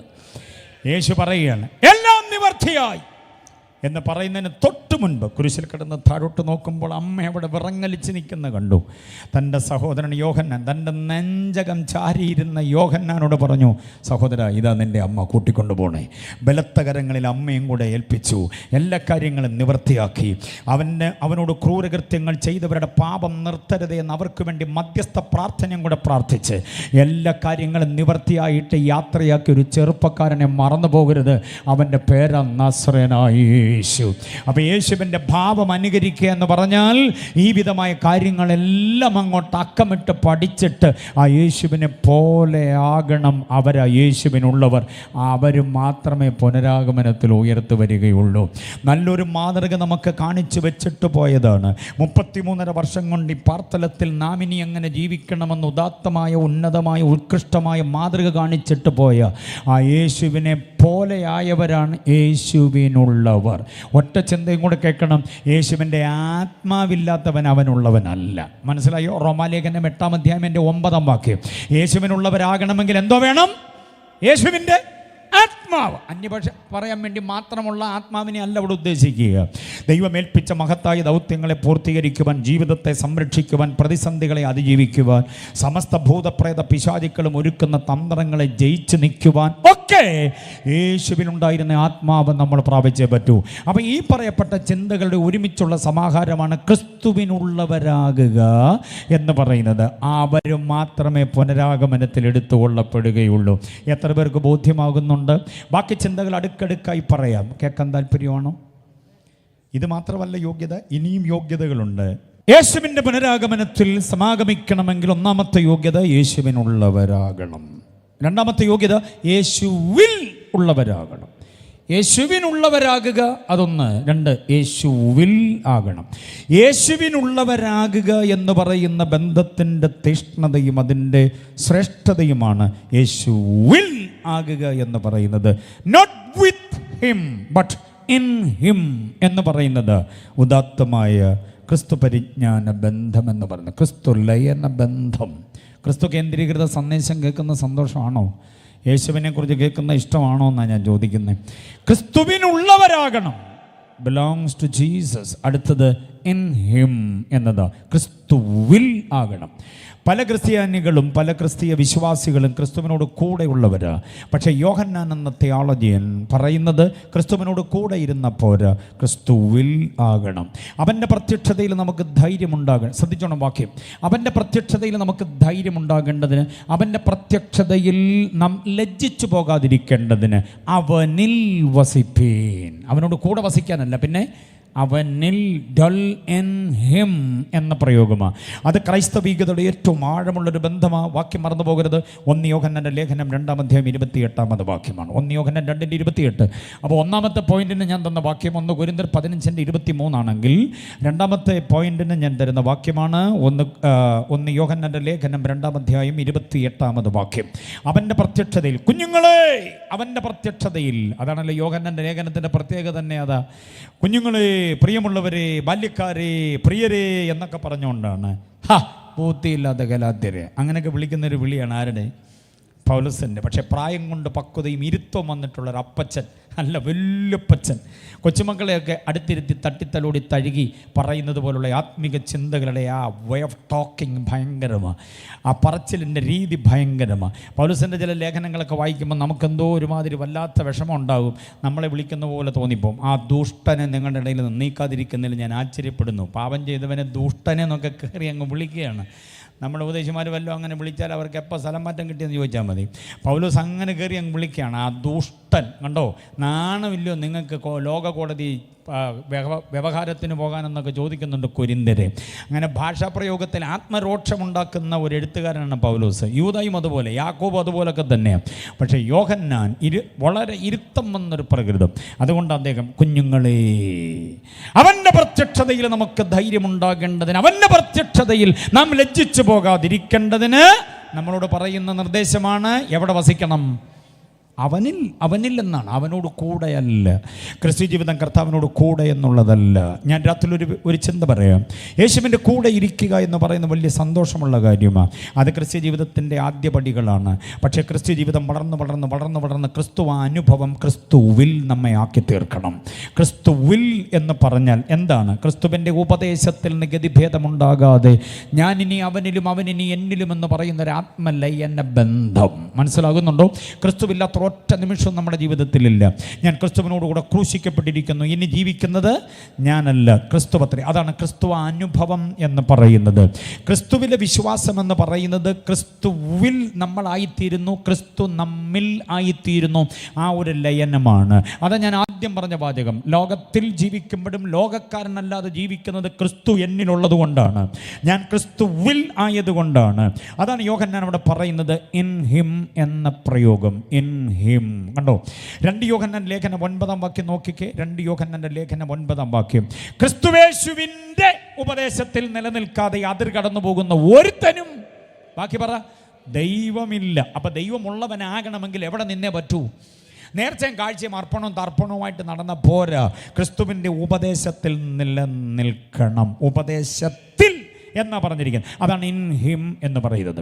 ഗെത്സമനെ തോട്ടത്തിൽ യേശുവിൻ്റെ കൂടെ ശിഷ്യന്മാരെല്ലാവരും ഉണ്ടായിരുന്നു, യൂദ ഒഴികെ. ബാക്കി യൂദ ഉണ്ടായിരുന്നു, യൂദ ചേവകരുടെ കൂട്ടത്തിലായിരുന്നു. ബാക്കിയുള്ളവരെല്ലാവരും യേശുവിനോടൊപ്പം ഉണ്ടായിരുന്നു. പക്ഷെ പിടിച്ചുകെട്ടും അടിച്ചു നടത്തും, യേശുവിനെ ക്രൂശിക്കും. യേശു പറഞ്ഞതുപോലെ മനുഷ്യപുത്രൻ പിടിക്കപ്പെടും, അവനെ ക്രൂശിക്കും, തല്ലും, കൊല്ലും എന്നൊക്കെ പറഞ്ഞ വാചകം ഓർത്തിട്ട് കൂടെ നിന്നവരെല്ലാവരും ഓടി. കയറി വന്നത് ഒറ്റ വഴിയിലൂടെ, ഓടിയത് 12 വഴിയിലൂടെ. അറിയാമോ? അതുവഴി ഇതുവഴി. പിന്നെ നമ്മൾ വായിക്കുന്നവരെല്ലാവരും അവനെ അകലം വിട്ട് അനുഗമിച്ചു. ആരും യേശുവിൻ്റെ കൂടെ ഇല്ലായിരുന്നു. കുരിശിൻ്റെ ചുവട്ടിൽ പോലും വൈകി വന്ന യോഹന്നാൻ അല്ലാതെ വേറെ ആരും ഉണ്ടായിരുന്നില്ല. ഗെത്സമനയിൽ അവൻ ഒറ്റപ്പെട്ടു, ഒറ്റിക്കൊടുക്കപ്പെട്ടു. കണ്ടോ? ഗബഥായിൽ തകർക്കപ്പെട്ടപ്പോൾ യേശു മാത്രമേ ഉണ്ടായിരുന്നുള്ളൂ. ചോര തുടയ്ക്കാൻ പോലും ആരും ഉണ്ടായിരുന്നില്ല. ഗബഥ മുതൽ ഗോൽഗോഥ വരെയുള്ള 2 മൈൽ ദൂരം കുരിശുമേന്തി പോകുമ്പോൾ അത് സഹായിക്കാൻ ആരും ഉണ്ടായിരുന്നില്ല. വയലിൽ നിന്ന് വരുന്ന കുറേനക്കാരനായ ശിമോനെ നിർബന്ധിച്ചവർ കുരിശ് പിടിപ്പിച്ചതാണ്. അവൻ സഹായത്തിനായി വന്നതല്ലായിരുന്നു. എന്നിട്ടും ദൈവത്തിൻ്റെ നീതി അവൻ്റെ മക്കളുടെ മേൽ ദൈവം വെളിപ്പെടുത്തി. ഒരുത്തനെ കർത്താവിൽ പ്രസിദ്ധനാക്കി മാറ്റി. Price the Lord. നിർബന്ധിച്ച് ക്രൂശി ചുമന്നവൻ്റെ തലമുറയ്ക്കും കൂടെ അങ്ങനെ വന്നെങ്കിൽ അത് ഏറ്റവും സന്തോഷത്തോടെ സമർപ്പണത്തോടെ ഏറ്റെടുത്ത് ചെയ്യുന്നവനെ ദൈവം എത്ര അനുഗ്രഹിക്കുമെന്ന് ചിന്തിക്കുക. Price the Lord. അപ്പം ഞാൻ പറഞ്ഞു വന്നത്, കൂട്ടത്തിലുണ്ടായിരുന്നവരൊക്കെ വിട്ടുപോയവരാണ്, കൂടെ നിന്നവരൊക്കെ വിട്ടുപോയവരാണ്. പക്ഷേ യേശുവിൽ വസിക്കുന്ന ഒരുവൻ്റെ പ്രഖ്യാപനം കേട്ടോ. ആപത്തോ വാളോ നഗ്നതയോ സങ്കടമോ ഉയരത്തിനുള്ളതോ ആഴത്തിനുള്ളതോ വന്നതോ വരാനുള്ളതോ എന്ത് വന്നാലും ക്രിസ്തുവിൽ നിന്നെ വേർപെടുത്താൻ ആർക്കും കഴിയില്ല. ആ സമർപ്പണം ഇന്ന് രാത്രി എത്ര പേർക്കുണ്ട്? ആ സമർപ്പണമുള്ളവർക്കാണ് കർത്താവിൻ്റെ വരവിൽ എടുത്തുകൊള്ളപ്പെടാൻ കഴിയുന്നത്. എന്ത് വന്നാലും പാതയോരങ്ങളിലെ പതിയിരിപ്പുകൾ ഇഷ്ടം പോലെയുണ്ട്, കിലുകിലുക്കുന്ന കുന്തങ്ങളുണ്ട്, വെട്ടിത്തിളങ്ങുന്ന വായ്ത്തളിയുള്ള വാളുകളുണ്ട്. സുവിശേഷകൻ്റെ രക്തം കുടിച്ച് കൊതിതീരാത്ത മണ്ണാണ് ആർഷഭാരതത്തിൻ്റെ മണ്ണ്. ഇന്നും രക്തസാക്ഷികൾക്ക് കുറവില്ല. കഴിഞ്ഞ ആഴ്ചയിലും വെട്ടിക്കൊന്ന് തുണ്ടമാക്കി അങ്ങ് ഛത്തീസ്ഗഡിലും അവിടെയും ഇവിടെയൊക്കെ ഒളിഞ്ഞും തെളിഞ്ഞും നടക്കുന്നുണ്ട്.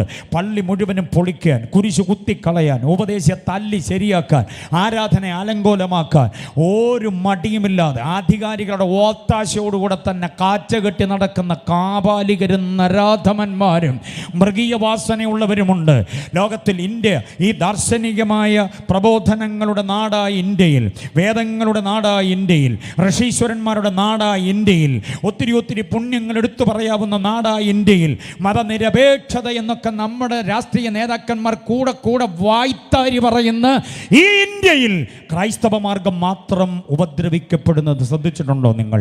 വേറെ ഒരു മതങ്ങളോടും ഉപദ്രവമില്ല, വേറൊരു സംഘടനയോടും ഉപദ്രവമില്ല, വേറൊറ്റ ആശ്രമത്തോടും ഉപദ്രവമില്ല.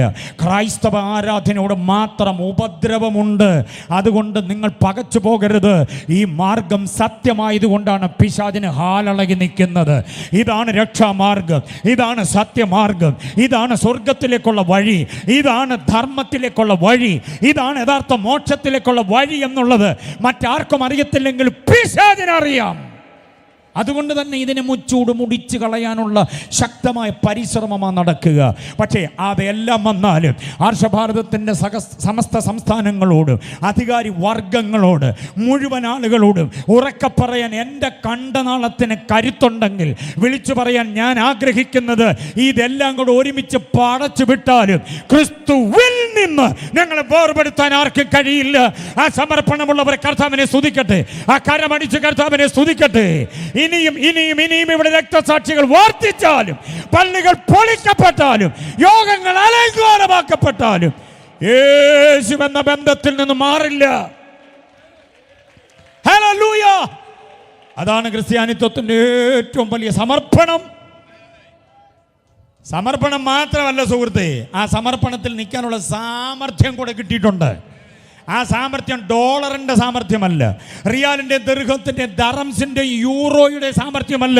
ഞങ്ങളെ അകത്ത് വ്യാപരിക്കുന്ന പുനരുത്ഥാന ശക്തിയുടെ സാമർഥ്യമാണ്. യേശുവിനെ മരിച്ചവരുടെ ഇടയിൽ നിന്ന് ഉയർപ്പിച്ച് ഒരു ശക്തിയുണ്ട്. ആ ശക്തി ഞങ്ങളുടെ അകത്ത് വ്യാപരിക്കുന്നത് കൊണ്ട് ആ ശക്തിയുടെ സാമർഥ്യമാണ് ഞങ്ങൾക്കുള്ളത്. അതകത്തുള്ളവർ കർത്താവിനെ സ്തുതിച്ച് ഇന്ന് രാത്രി യേശുവിൽ നിന്ന് പറിച്ചു മാറ്റാൻ പറ്റില്ല, യേശുവിൽ നടത്തി മാറ്റാൻ പറ്റില്ല, യേശുവിൽ നിന്ന് ഞങ്ങളെ ദൂരത്താക്കാൻ പറ്റില്ല. കാരണം യേശു ഞങ്ങളിലും ഞങ്ങൾ യേശുവിലുമാണ്. ആ ഒരു ലയനത്തിൻ്റെ സാധ്യതയുള്ള ഒരേ ഒരു മാർഗം യേശുവിൻ്റെ മാർഗം മാത്രമേ ഉള്ളൂ. സ്ഥാപകന്മാർ മുഴുവനും അന്ത്യവിശ്രാമം കൊള്ളുന്ന കല്ലറയിൽ മുകളിൽ നിരത്തിയിട്ടിരിക്കുന്ന മാർബിൾ ഫലകത്തിൻ്റെ വട്ടം നിന്നുകൊണ്ട് പുഷ്പാഞ്ജലികളും ബാഷ്പാഞ്ജലികളും അർപ്പിക്കുന്നവരാ ബാക്കിയുള്ളവരല്ല. പക്ഷെ തുറന്ന കല്ലറയുടെ വട്ടം നിന്നുകൊണ്ട് ഹാ ഹല്ലേലൂയ, ജയം ഹല്ലേലൂയ എന്ന് പാട്ടുപാടുന്ന ഒരൊറ്റ കൂട്ടരേ ഉള്ള ലോകത്തിൽ. തുറന്ന കല്ലറ, അവന് വെച്ച സ്ഥലം അവിടെയുണ്ട്, പക്ഷെ അവൻ അവിടെയില്ല. എന്തിയെന്ന് ചോദിച്ചാൽ അഭിമാനത്തോടെ മുകളിലേക്ക് വിരൽ ചൂണ്ടുന്നു. അവൻ അവിടെയാണ്, അവൻ അവിടെയാണ്. മരിച്ചവരുടെ ഇടയിൽ നിന്ന് അവനെ ഉയർപ്പിച്ചു. ഇന്നും ജീവനോടെ നമുക്ക് വേണ്ടി പക്ഷപാതം ചെയ്യുന്ന ഒരു നേതാവ്, ആ നേതാവിൻ്റെതാണ് ഈ പ്രസ്ഥാനം. അറിയാമോ? അതുകൊണ്ട് അവനിൽ നിന്ന് വേർപെടുത്താൻ പറ്റില്ല.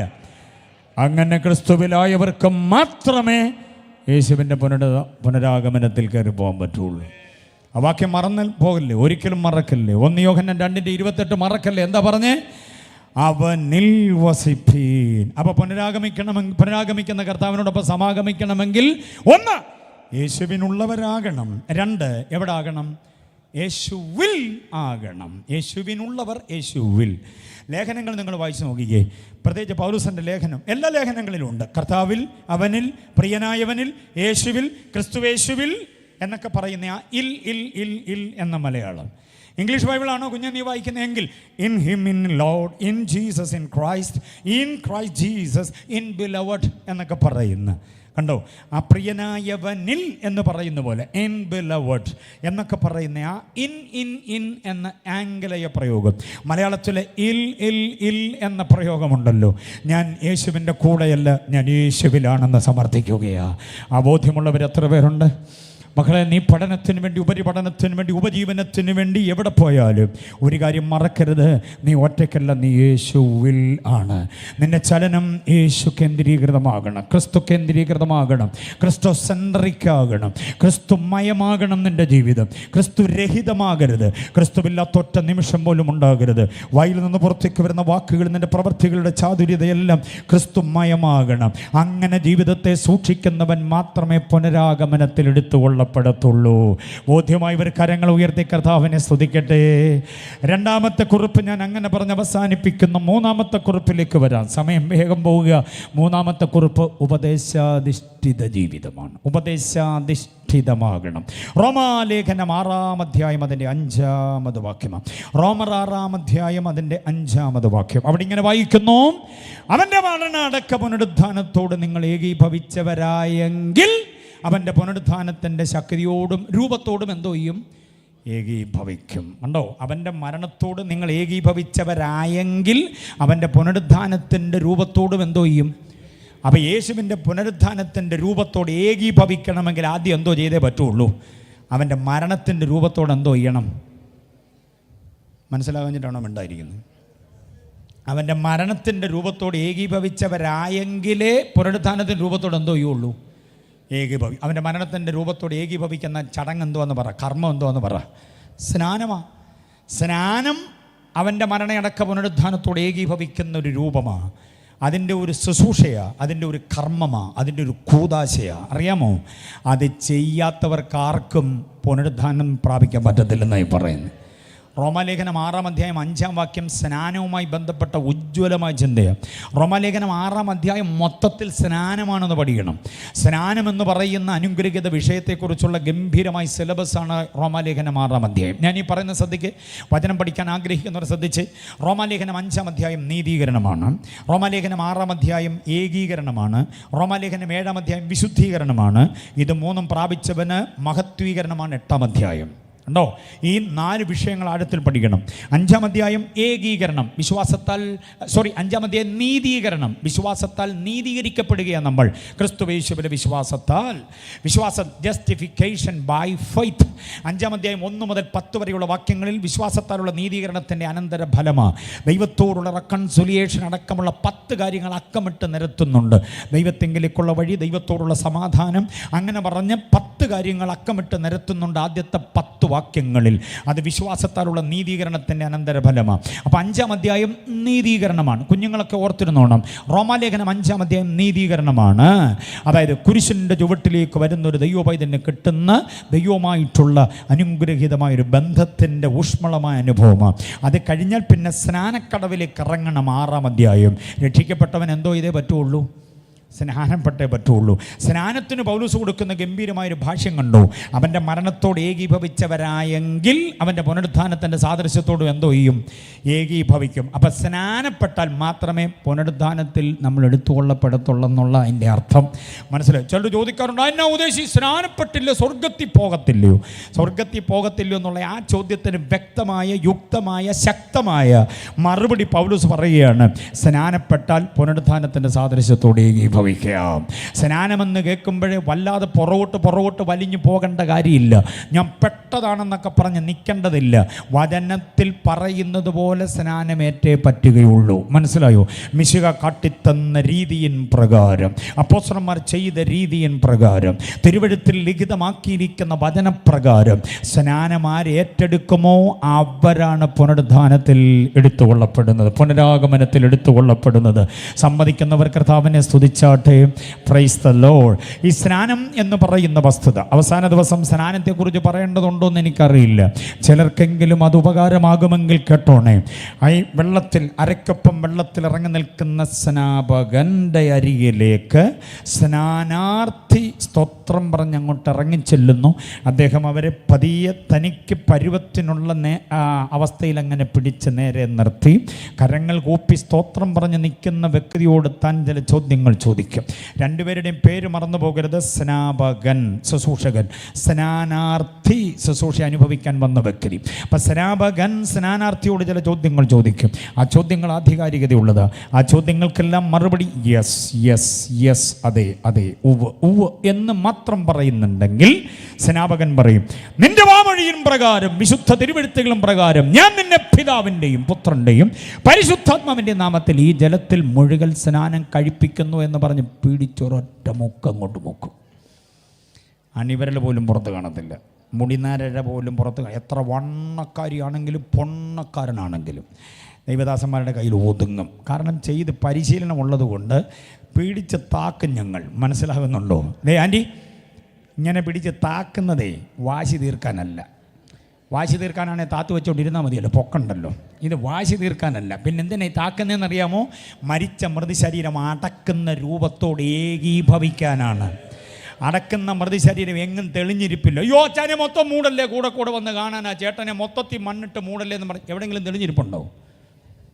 മൃതശരീരം മൂടുന്ന മൊത്തമായിട്ടാണ് മൂടുക.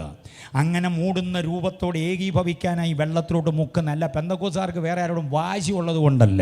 യേശു അങ്ങനെ തന്നെയാണ് സ്നാനപ്പെട്ടത്. ഈശോ മിശിഹ വെള്ളത്തിൽ മുങ്ങി പൊങ്ങിയപ്പോൾ, അങ്ങനെയാണ് കോനാട്ട്, മാത്തൻ, മൽപ്പാൻ, സുറിയാനി ഭാഷാന്തര ബൈബിളിൽ എഴുതിയിരിക്കുന്നത്.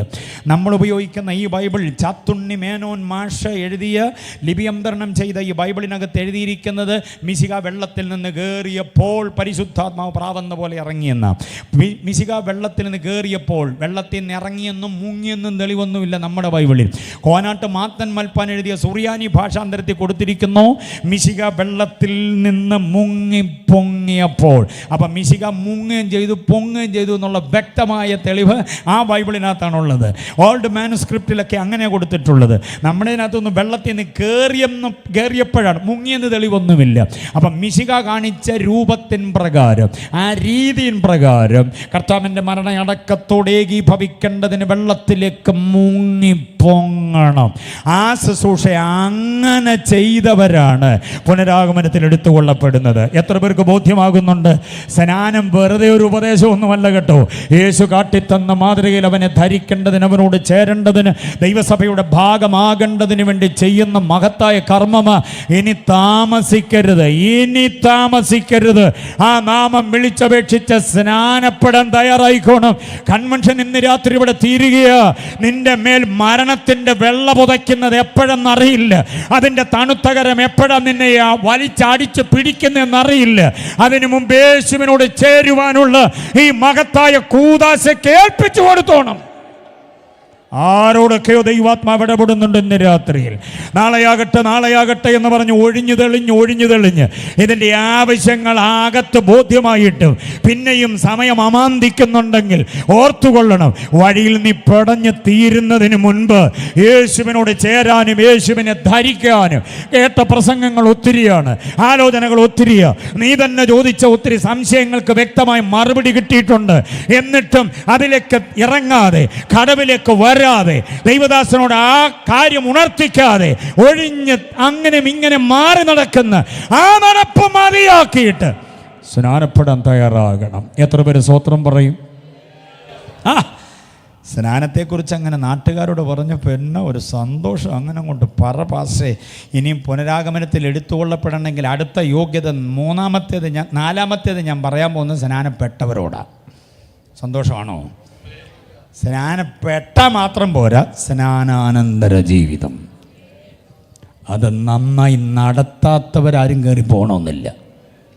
സ്നാനപ്പെട്ടാണോ പിന്നെ പെട്ടു എന്ന് അത് 1900 എന്നൊക്കെ പറഞ്ഞ് പഴയ ഒരു ഡേറ്റുമായിട്ടാണ് വരിക. നമ്മുടെ ആത്മീയതയുടെ പാരമ്പര്യം അതൊന്നും പറഞ്ഞിട്ട് കാര്യമില്ല. അന്ന് മുതൽ ഇന്ന് വരെ സ്നാനാനന്തര ജീവിതം എങ്ങനെ നയിച്ച്, ഏത് വിഷയവും ആഴത്തിൽ പഠിക്കാൻ ഞാനൊരു രീതി പറയാം. ഒന്ന് മാനസാന്തരം, അടുത്തത് മാനസാന്തര അനന്തര ജീവിതം, അടുത്തത് സ്നാനം, അടുത്ത വിഷയം സ്നാനാനന്തര ജീവിതം, അടുത്ത ആത്മനിറവ്. അതിനടുത്ത പാഠം എന്താണെന്നറിയാമോ? ആത്മനിറവിന് അനന്തര ജീവിതം.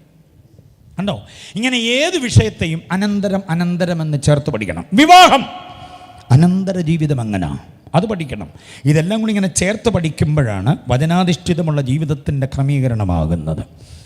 നമ്മുടെ ചർച്ചിലൊക്കെ ഉള്ളൊരു ഇടപാട് കേട്ടിട്ടുണ്ടോ? അത് ഏത് പന്തക്കോ സഭകൾ നോക്കിയാലും നാളെ രാവിലെ 10 മണിക്ക് സ്നാനമുണ്ട്. പേര് തരുന്നവരെല്ലാ പ്രിയപ്പെട്ടവരും 8 മണിക്ക് തന്നെ സഭാ ഹാളിൽ വരേണ്ടതാണ്. കേട്ടിട്ടുണ്ടോ അനൗൺസ്മെൻറ്റ്? 10 മണിക്ക് സ്നാനമെങ്കിൽ പിന്നെ 8 മണിക്ക് എന്തിനാ വരുന്നത്? പറ. സ്നാനത്തിൻ്റെ ക്ലാസ് ഉണ്ട്. സ്നാനത്തിൻ്റെ ക്ലാസ് ഉണ്ട്. സ്നാനം എന്താണ്, എങ്ങനെയാണ്, ആർക്കാണ്, എപ്പോഴാണ്, അതിനെക്കുറിച്ചുള്ള ഉപദേശപരമായ ക്ലാസ് വിശാലമായിട്ട് എടുക്കാൻ, സമഗ്രമായി എടുക്കാൻ വേണ്ടിയാണ് എല്ലാവരും എന്ത് ചെയ്യണമെന്ന് പറയുന്നത്? നേരത്തെ വരണം. സ്നാനത്തിൻ്റെ ക്ലാസ്സിൽ സംബന്ധിച്ചവരെയാണ് ജയം ജയം ഹല്ലേലൂയ പാടി നമ്മൾ കുളത്തിലോട്ട് കൊണ്ടുപോകുന്നത്. അറിയാമല്ലോ, സ്നാനവും അതിൻ്റെ പരിപാടിയൊക്കെ ഭയങ്കര ഇൻട്രസ്റ്റിംഗ് ആയ. പക്ഷേ എവിടെങ്കിലും ഏതെങ്കിലും ഒരു സഭയിൽ നിങ്ങൾ കേട്ടിട്ടുണ്ടോ സ്നാനപ്പെട്ടവരാരും അങ്ങും ഇങ്ങനെ ചെതറിപ്പോകരുത്, അവർക്ക് ഇനിയും ഒരു ക്ലാസ്സും കൂടെ ഉണ്ട്? കേട്ടിട്ടുണ്ടോ? അങ്ങനെ ഇന്ന് വരെ ഒരു ക്ലാസ്സും എടുത്തിട്ട് അതിൻ്റെ കുഴപ്പമുണ്ട് സഭയ്ക്കകത്ത്. അതിൻ്റെ കുഴപ്പങ്ങളുണ്ട് സഭയ്ക്കകത്ത്. മനസ്സിലാവുന്നുണ്ടോ? സ്നാനം എങ്ങനെയാണെന്ന് മാത്രം പഠിപ്പിച്ചാൽ പോരാ, സ്നാനപ്പെട്ടതിന് ശേഷം എങ്ങനെയാണെന്നും കൂടെ എന്തോ ചെയ്യണം? സ്നാനാനന്തര ജീവിതം. അതിനനുസൃതമായി ജീവിക്കുന്നവനെ കയറിപ്പോകത്തുള്ളൂ. സ്നാനപ്പെട്ടു എല്ലാം ഓക്കെ ആയെന്നും പറഞ്ഞ് ഇങ്ങനെ നടക്കുകയാണ്. റോമാലേഖനം 6-ാം അധ്യായം എടുത്തേ, എല്ലാവരും എടുത്ത് റോമാലേഖനം 6-ാം അധ്യായം എടുത്തേ. അതിനകത്ത് ഞാൻ 3 വാക്യങ്ങൾ തരാം. റോമാലേഖനം 6-ാം അധ്യായവും കൊലോസ്യ ലേഖനം 3-ാം അധ്യായവുമാണ് സ്നാനാനന്തര ജീവിതത്തിൻ്റെ സിലബസ്. സ്നാനപ്പെട്ടവൻ ജീവിക്കേണ്ടത് എങ്ങനെയാണ് ദൈവദാസന്മാർ അടയാളപ്പെടുത്തിക്കൊണ്ട് ഞാൻ തരുന്ന 3 വാക്യങ്ങൾ. റോമാലേഖനം 6-ാം അധ്യായം 2-ാം വാക്യം, ഇനി പാപത്തിൽ ജീവിക്കരുത്. റോമാലേഖനം 6-ാം അധ്യായത്തിൻ്റെ 6-ാം വാക്യം, ഇനി പാപത്തിന് അടിമപ്പെടരുത്. റോമാലേഖനം 6-ാം അധ്യായം 12-ാം വാക്യം, ഇനി പാപം നിങ്ങളുടെ മർത്തി ശരീരങ്ങൾ അതിൻ്റെ മോഹങ്ങളെ അനുസരിക്കുമാർ എന്തോ ചെയ്യരുത്? വാഴരുത്. മൂന്ന് വാക്യങ്ങളിലും 6ന്റെ 2-ാം വാക്യത്തിലൊരു ഇനിയുണ്ട്, 6ന്റെ 6-ാം വാക്യത്തിലൊരു ഇനിയുണ്ട്, 6ന്റെ 12-ാം വാക്യത്തിലൊരു ഇനിയുണ്ട്. ഇനി കണ്ടോ? സ്നാനപ്പെട്ടവരെല്ലാം അറിയണം. ഇനി എന്ന് പറഞ്ഞാൽ എന്തുവാ? സ്നാനപ്പെട്ടു. ഇനി ആഫ്റ്റർ ദ ബാപ്റ്റിസം. അതാണ്. സ്നാനപ്പെടുന്നതിന് മുമ്പ് നീ പാപത്തിലാണ് ജീവിച്ചത്. സ്നാനപ്പെടുന്നതിന് മുമ്പ് നീ പാപത്തിന് അടിമപ്പെട്ടിരുന്നു. സ്നാനപ്പെടുന്നതിന് മുമ്പ് പാപം നിന്റെ മർത്തി ശരീരങ്ങളിൽ എന്ത് ചെയ്തിരുന്നു? വാണിരുന്നു. ഇനി അതുണ്ടാകരുത്. ഈ 3 വാക്യങ്ങളെ സമഗ്രമായി പഠിപ്പിക്കണം. അത് കഴിഞ്ഞ് മതി വായിലോട്ട് അപ്പം നുറുക്ക് വെച്ച് കൊടുക്കാൻ. മനസ്സിലാവുന്നുണ്ടോ ഞാൻ പറയുന്നത്? ഇത് സ്നാനപ്പെട്ട് കുളത്തിൽ നിന്ന് കൊണ്ടുവന്നാൽ ഉടനെ നിരത്തി മുമ്പോട്ട് ഇരുത്തിയിട്ട് പാസ് കൈ കൊടുക്കുന്നു, പാസ് ആൻറ്റി കൈ കൊടുക്കുന്നു, സെക്രട്ടറി അച്ഛൻ വരുന്നു, സെക്രട്ടറി ആൻറ്റി വരുന്നു. ഇവരെല്ലാവരും വന്ന് അവരെ ദൈവസഭയോടങ്ങ് ചേർക്കുന്നു. മനസ്സിലായോ? അത് കഴിഞ്ഞാൽ പിന്നെ അപ്പവും വീഞ്ഞും കൊടുക്കുന്നു. പക്ഷേ ഈ പാഠം കൂടെ കഴിഞ്ഞിട്ട് വേണം അപ്പവും വീഞ്ഞും കൊടുക്കാൻ. കാരണം ഇതുവരെ നീ പാപത്തിലായിരുന്നു കുഞ്ഞെ. ഇനി നീ പാപത്തിൽ എന്തോ ചെയ്യരുത്? ജീവിക്കരുത്. ഇതുവരെ നീ പാപത്തിന് അടിമപ്പെട്ടിരുന്നു. ഇനി പാപത്തിൽ എന്തോ ചെയ്യരുത്? അടിമപ്പെടരുത്. ഇതുവരെ നിൻ്റെ അവയവങ്ങളിൽ പാപം അതിൻ്റെ രാഗമോഹങ്ങളോടുകൂടെ നിന്നെ അടിമപ്പെടുത്തിയിരുന്നു. അത് വാഴുകയായിരുന്നു. ഇനി നീ പാപത്തെ വാഴാൻ അനുവദിക്കരുത്. നീ പാപത്തെ അടിമയാക്കി അതിൻ്റെ യജമാനനായിക്കൊള്ളണം. നിൻ്റെ ചൊൽപ്പടിക്ക് പാപത്തെ പിടിച്ച് നിർത്താൻ കഴിയണം. ഈ പാഠം അവർക്ക് കൊടുക്കണം. അതാ സ്നാനാനന്തര ഉപദേശം. ബോധ്യമായവർ കർത്താവിനെ സ്തുതിച്ചാട്ടെ. പാപൻ്റെ സ്നാനപ്പെട്ട ശേഷം ഇന്നും പാപത്തിൽ തന്നെ തുടരുന്നവരുണ്ട്. പാപം സ്നാനപ്പെട്ടു അതിനുശേഷം ഇന്നും നാവ് ശരിയാകാത്തവരുണ്ട്. പറയുന്നതെല്ലാം വഴക്കും വക്കാണത്തിനും വകവയ്ക്കുന്ന നിലവാരത്തിൽ സംസാരിക്കുന്നു. സ്നാനപ്പെട്ടതാ എന്നേ പെട്ടതാ, പക്ഷേ നാക്ക് സ്നാനപ്പെട്ടില്ല. സ്നാനപ്പെടുന്ന ഒരു വ്യക്തി വെള്ളത്തിലോട്ട് പിടിച്ച് മുക്കുമ്പോൾ ഉച്ച മുതൽ ഉള്ളംകാല് വരെ മൊത്തം എന്തോ ചെയ്യുന്നുണ്ട്? നനയുന്നുണ്ട്. നനയാത്ത ഒരേ ഒരു അവയവമേ ഉള്ളൂ. ഏതാ? ദൈവദാസന്മാർ റീജിയൻ്റെ ഉത്തരവാദിത്തമുള്ളവരും സെക്ഷൻ്റെ ഉത്തരവാദിത്തമുള്ളവരും സെൻറ്ററിൻ്റെ ഉത്തരവാദിത്തമുള്ളവരും കേന്ദ്രതലത്തിൽ അംഗങ്ങളായിരിക്കുന്നവരൊക്കെ ഇന്ന് ഈ വേദിയിലുണ്ട്. അതുകൊണ്ട് ഉപദേശന്മാരോട് ഞാൻ പറയുകയാണ്, ദൈവദാസന്മാരോട് ഞാൻ പറയുക, ഇനി സ്നാനപ്പെടുന്നവരെങ്കിലും വായി തുറന്ന് പിടിച്ച് അങ്ങ് മുക്കണം. ഈ നാക്കും കൂടെ ഒന്ന് സ്നാനപ്പെട്ട് കിട്ടിയാൽ ഒരുമാതിരിപ്പെട്ട പ്രശ്നങ്ങളെല്ലാം മാറും. ഒരു കവിള് വെള്ളം കുടിക്കുമെന്നൊക്കെ ഉള്ള ജാവുമൊന്നുമില്ല, പെട്ടെന്ന് പൊക്കുമല്ലോ നമ്മൾ. സ്നാനപ്പെടുമ്പോൾ നനയാത്ത ഒരവയവം ഏതേ ഉള്ളൂ? പറഞ്ഞു കൂട്ടുന്ന കുഴപ്പങ്ങൾ എന്തൊക്കെയാണെന്നറിയാം. അതാ എൻ്റെ സംഗതി. സ്നാനപ്പെട്ട അനന്തരം വാക്കും ഭാഷണവും ആത്മീയമാകണം. ആൻറ്റിമാർ, മമ്മിമാർ, കുഞ്ഞനുജത്തിമാരറിയാൻ വേണ്ടി, ചേച്ചിമാരറിയാൻ വേണ്ടി ഞാനൊരു വാക്യം തരാം. നിങ്ങൾ മിസ്രൈമിൽ നിന്ന് പുറപ്പെടുമ്പോൾ നിങ്ങളുടെ ദൈവമായ യഹോവ വഴിയിൽ വെച്ച് മിര്യാമിനോട് ചെയ്തത് ഓർത്തുകൊള്ളുവീൻ. കണ്ടിട്ടുണ്ടോ അങ്ങനെ വാക്യം? നിങ്ങളുടെ ദൈവമായ യഹോവ മിര്യാമിനോട് ചെയ്തത് ഓർത്തുകൊള്ളണം. എന്താ മിര്യാമിനോട് ചെയ്തത്? വഴി വെച്ച് അവളെ രോഗിണിയാക്കി. അല്പം കഴിഞ്ഞപ്പോൾ അവളെ കൊന്നുകളഞ്ഞു. കാദേശിലെത്തിയപ്പോൾ മിര്യാമിൻ്റെ കഥ കഴിച്ചു ദൈവം. കനാനിലെത്താൻ സമ്മതിച്ചില്ല. എന്താ കാര്യം? നാക്ക് പിഴച്ചതാ കാര്യം. അരുതരുതത്വം സംസാരിച്ചു മിര്യാം. യഹോവയ്ക്ക് അത് അനിഷ്ടമായി മാറി. അഹരോൻ കനാനിൽ പ്രവേശിച്ചില്ല. അഹരോന്റെ നാക്ക് പിഴച്ചു. ദൈവം തിരികെ വിളിച്ചു ഹോർ പർവ്വതത്തിൽ വെച്ച്. മോശ അവിവേകം സംസാരിച്ചു. അതവന് ദോഷമായി മാറി. മോശയ്ക്കും കനാനിൽ കയറാൻ പറ്റിയില്ല. അപ്പം നാക്ക് പിഴച്ചവനെ വേണ്ട ദൈവത്തിന്. ഞാൻ പറഞ്ഞ കാര്യം മനസ്സിലായോ? നാക്കിനെ നന്നായി ഉപയോഗിക്കാൻ പറ്റിയില്ലെങ്കിൽ, നാക്കിനെ നിയന്ത്രിക്കാൻ പറ്റുന്നില്ലെങ്കിൽ, കേൾക്കുന്നവർക്ക് കൃപ ലഭിക്കേണ്ടതിന് ആകാത്തതൊന്നും പറയരുത്. കൃപയോടുകൂടി ഇത് മുപ്പനാൽ രുചി വരുത്തിയതുമല്ലാതെ പറയുന്നതെങ്കിൽ വഴിയിൽ വീണുപോകും നമ്മൾ. ഭർത്താവിൻ്റെ കുത്തനെല്ലാം കൂടെ പിടിച്ച് വലിച്ച് അടുപ്പിച്ചിട്ട് ഒരു പെങ്കൊച്ച് നിന്ന് തുള്ളുക, എനിക്ക് മക്കളെ ഇല്ല ഇപ്പം ഞാൻ ചാവുമെന്ന്. അവൻ ചോദിച്ചു, എൻ്റെ പെങ്കൊച്ച ഞാനാണോ ദൈവം? നീ ദൈവത്തോട് പ്രാർത്ഥിക്കുക. നിൻ്റെ ഗർഭപാത്രം അടച്ചത് ദൈവമാണ്. നീ ദൈവത്തോട് ചോദിക്കുക, അതിനെ എന്നെ പിടിച്ചു ഒലയ്ക്കാതെ. ആരാ സംഭവം മനസ്സിലായോ? റാഹേൽ യാക്കോബിനെ പിടിച്ച് ഒലച്ചിട്ട് പറയും എനിക്ക് മക്കളെ കാരണം ലേയ വർഷം പ്രസവിക്കുന്നുണ്ട്. 1, 2, 3, 4, 5, 6 എന്നും പറഞ്ഞ് ലേയുടെ ദാസിയും പ്രസവിക്കുന്നുണ്ട്. റാഹേൽ നോക്കിയിട്ട് ഒരു രക്ഷയില്ല. അവക്കാകപ്പാടെ വൈരാഗ്യവും കാലിപ്പുമായി. സൗന്ദര്യധാമമാണ്, പക്ഷേ വിവരം ഒട്ടുമില്ല. അതാണ് ചിലർക്ക് കാണാൻ എന്നെ ഗ്ലാമറാണെന്നറിയാമോ? ഒരു നെല്ലിക്ക വലിപ്പത്തിൽ പോലും ബോധമില്ല. അതാണ് പലരുടെയും കുഴപ്പം. അതാണ് റിബേക്കയുടെ പ്രശ്നം. റിബേക്ക ഭർത്താവിനെ പിടിച്ചു. അവൾ പറയുക ഞാൻ മരിക്കും.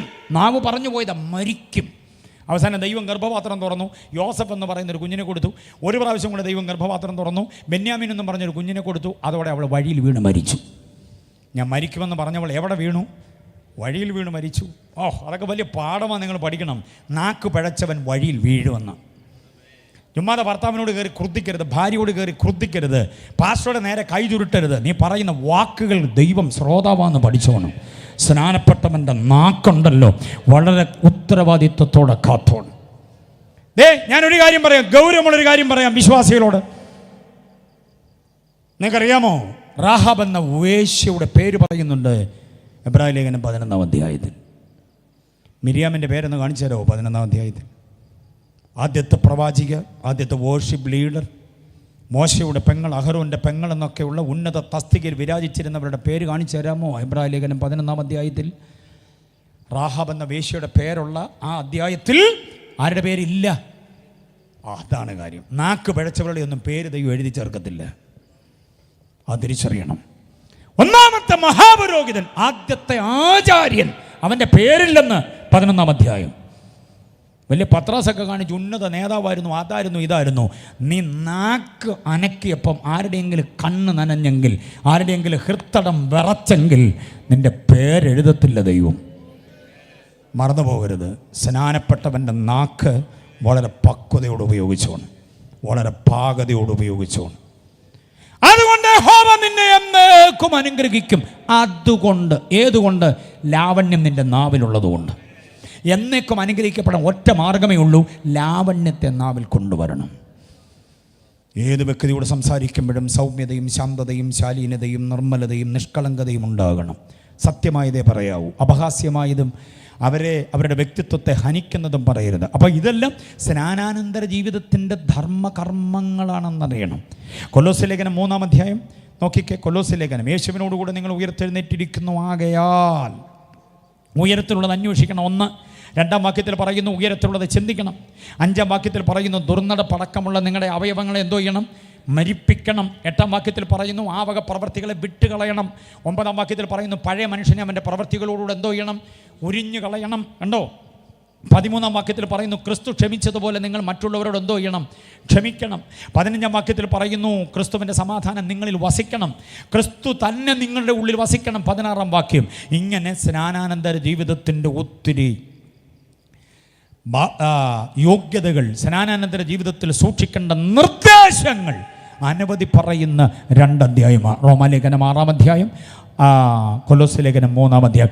ഈ ഉപദേശങ്ങളെ അതിൻ്റെ തനിമയോടെ സൂക്ഷിക്കുന്ന വ്യക്തിയാണ് സ്നാനപ്പെട്ട ശേഷം അത് സൂക്ഷിച്ചാൽ നീ കയറിപ്പോവും.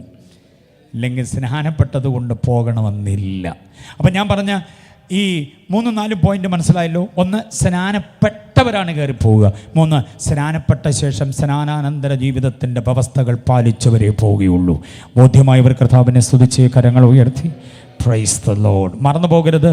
അടുത്ത 5-ാമത്തെ ചിന്ത പറയാം. ആരാണ് യേശുവിൻ്റെ പുനരാഗമനത്തിൽ സമാഗമിക്കുക? 1 തെസ്സലോനിക്ക ലേഖനം 5-ാം അധ്യായം അതിൻ്റെ 23-ാമത് വാക്യം. 1 തെസ്സലോനിക്കർ 5:23. മറന്നു പോകരുത് ഒരിക്കലും. 1 തെസ്സലോനിക്കർ 5:23 യൂത്ത്സ് ഒക്കെ നന്നായിട്ട് പഠിച്ചു കൊള്ളണം. അവിടെ പറയുന്നത് നിങ്ങളുടെ ആത്മാവും നിങ്ങളുടെ പ്രാണൻ അഥവാ ദേഹിയും നിങ്ങളുടെ ദേഹവും അവൻ്റെ പ്രത്യക്ഷത വരെ അനന്യമായി കാത്തുകൊള്ളണം. ആർക്കങ്ങനെ കാക്കാൻ പറ്റുക? ആത്മാവ്, ദേഹി, ദേഹം. മലയാളി അത് പറഞ്ഞ് ശീലിക്കുന്നത് ദേഹം, ദേഹി, ആത്മാവെന്ന അല്ലേ? അങ്ങനെ നമ്മൾ ശീലിച്ചു പോയതുകൊണ്ട് ഇത് തിരിച്ചു പറയുമ്പോൾ ഇച്ചിരി ബുദ്ധിമുട്ട് പോലെ തോന്നും. നമ്മൾ പറഞ്ഞ് ശീലിച്ചിട്ടുള്ളത് നമ്മളെ ആരും തിരുത്തിയിട്ടില്ല. നമ്മൾ പറയാൻ തുടങ്ങിയ കാലം മുതൽ എങ്ങനെ പറഞ്ഞേ? ദേഹം, ദേഹി, ദേഹത്തിന് നമ്മൾ പ്രഥമ പരിഗണന കൊടുക്കുക. നമ്മൾ അങ്ങനെ പറഞ്ഞ് അങ്ങ് ശീലിച്ചു പോയി. ദേഹത്തിനുള്ളത് ആദ്യം നമ്മൾ നോക്കുന്നത്, പിന്നാണ് ആത്മാവിനുള്ളതൊക്കെ നോക്കുകയുള്ളൂ. പക്ഷേ പൗലോസ് തെസ്സലോനിക്ക ലേഖനം എഴുതുമ്പോൾ 5:23 പറഞ്ഞിരിക്കുന്ന ആദ്യത്തെ പരിഗണന എന്തിനാണ് കൊടുത്തിരിക്കുന്നത്? ആത്മാവ്. പിന്നെന്തിനാണ് കൊടുത്തിരിക്കുന്നത്?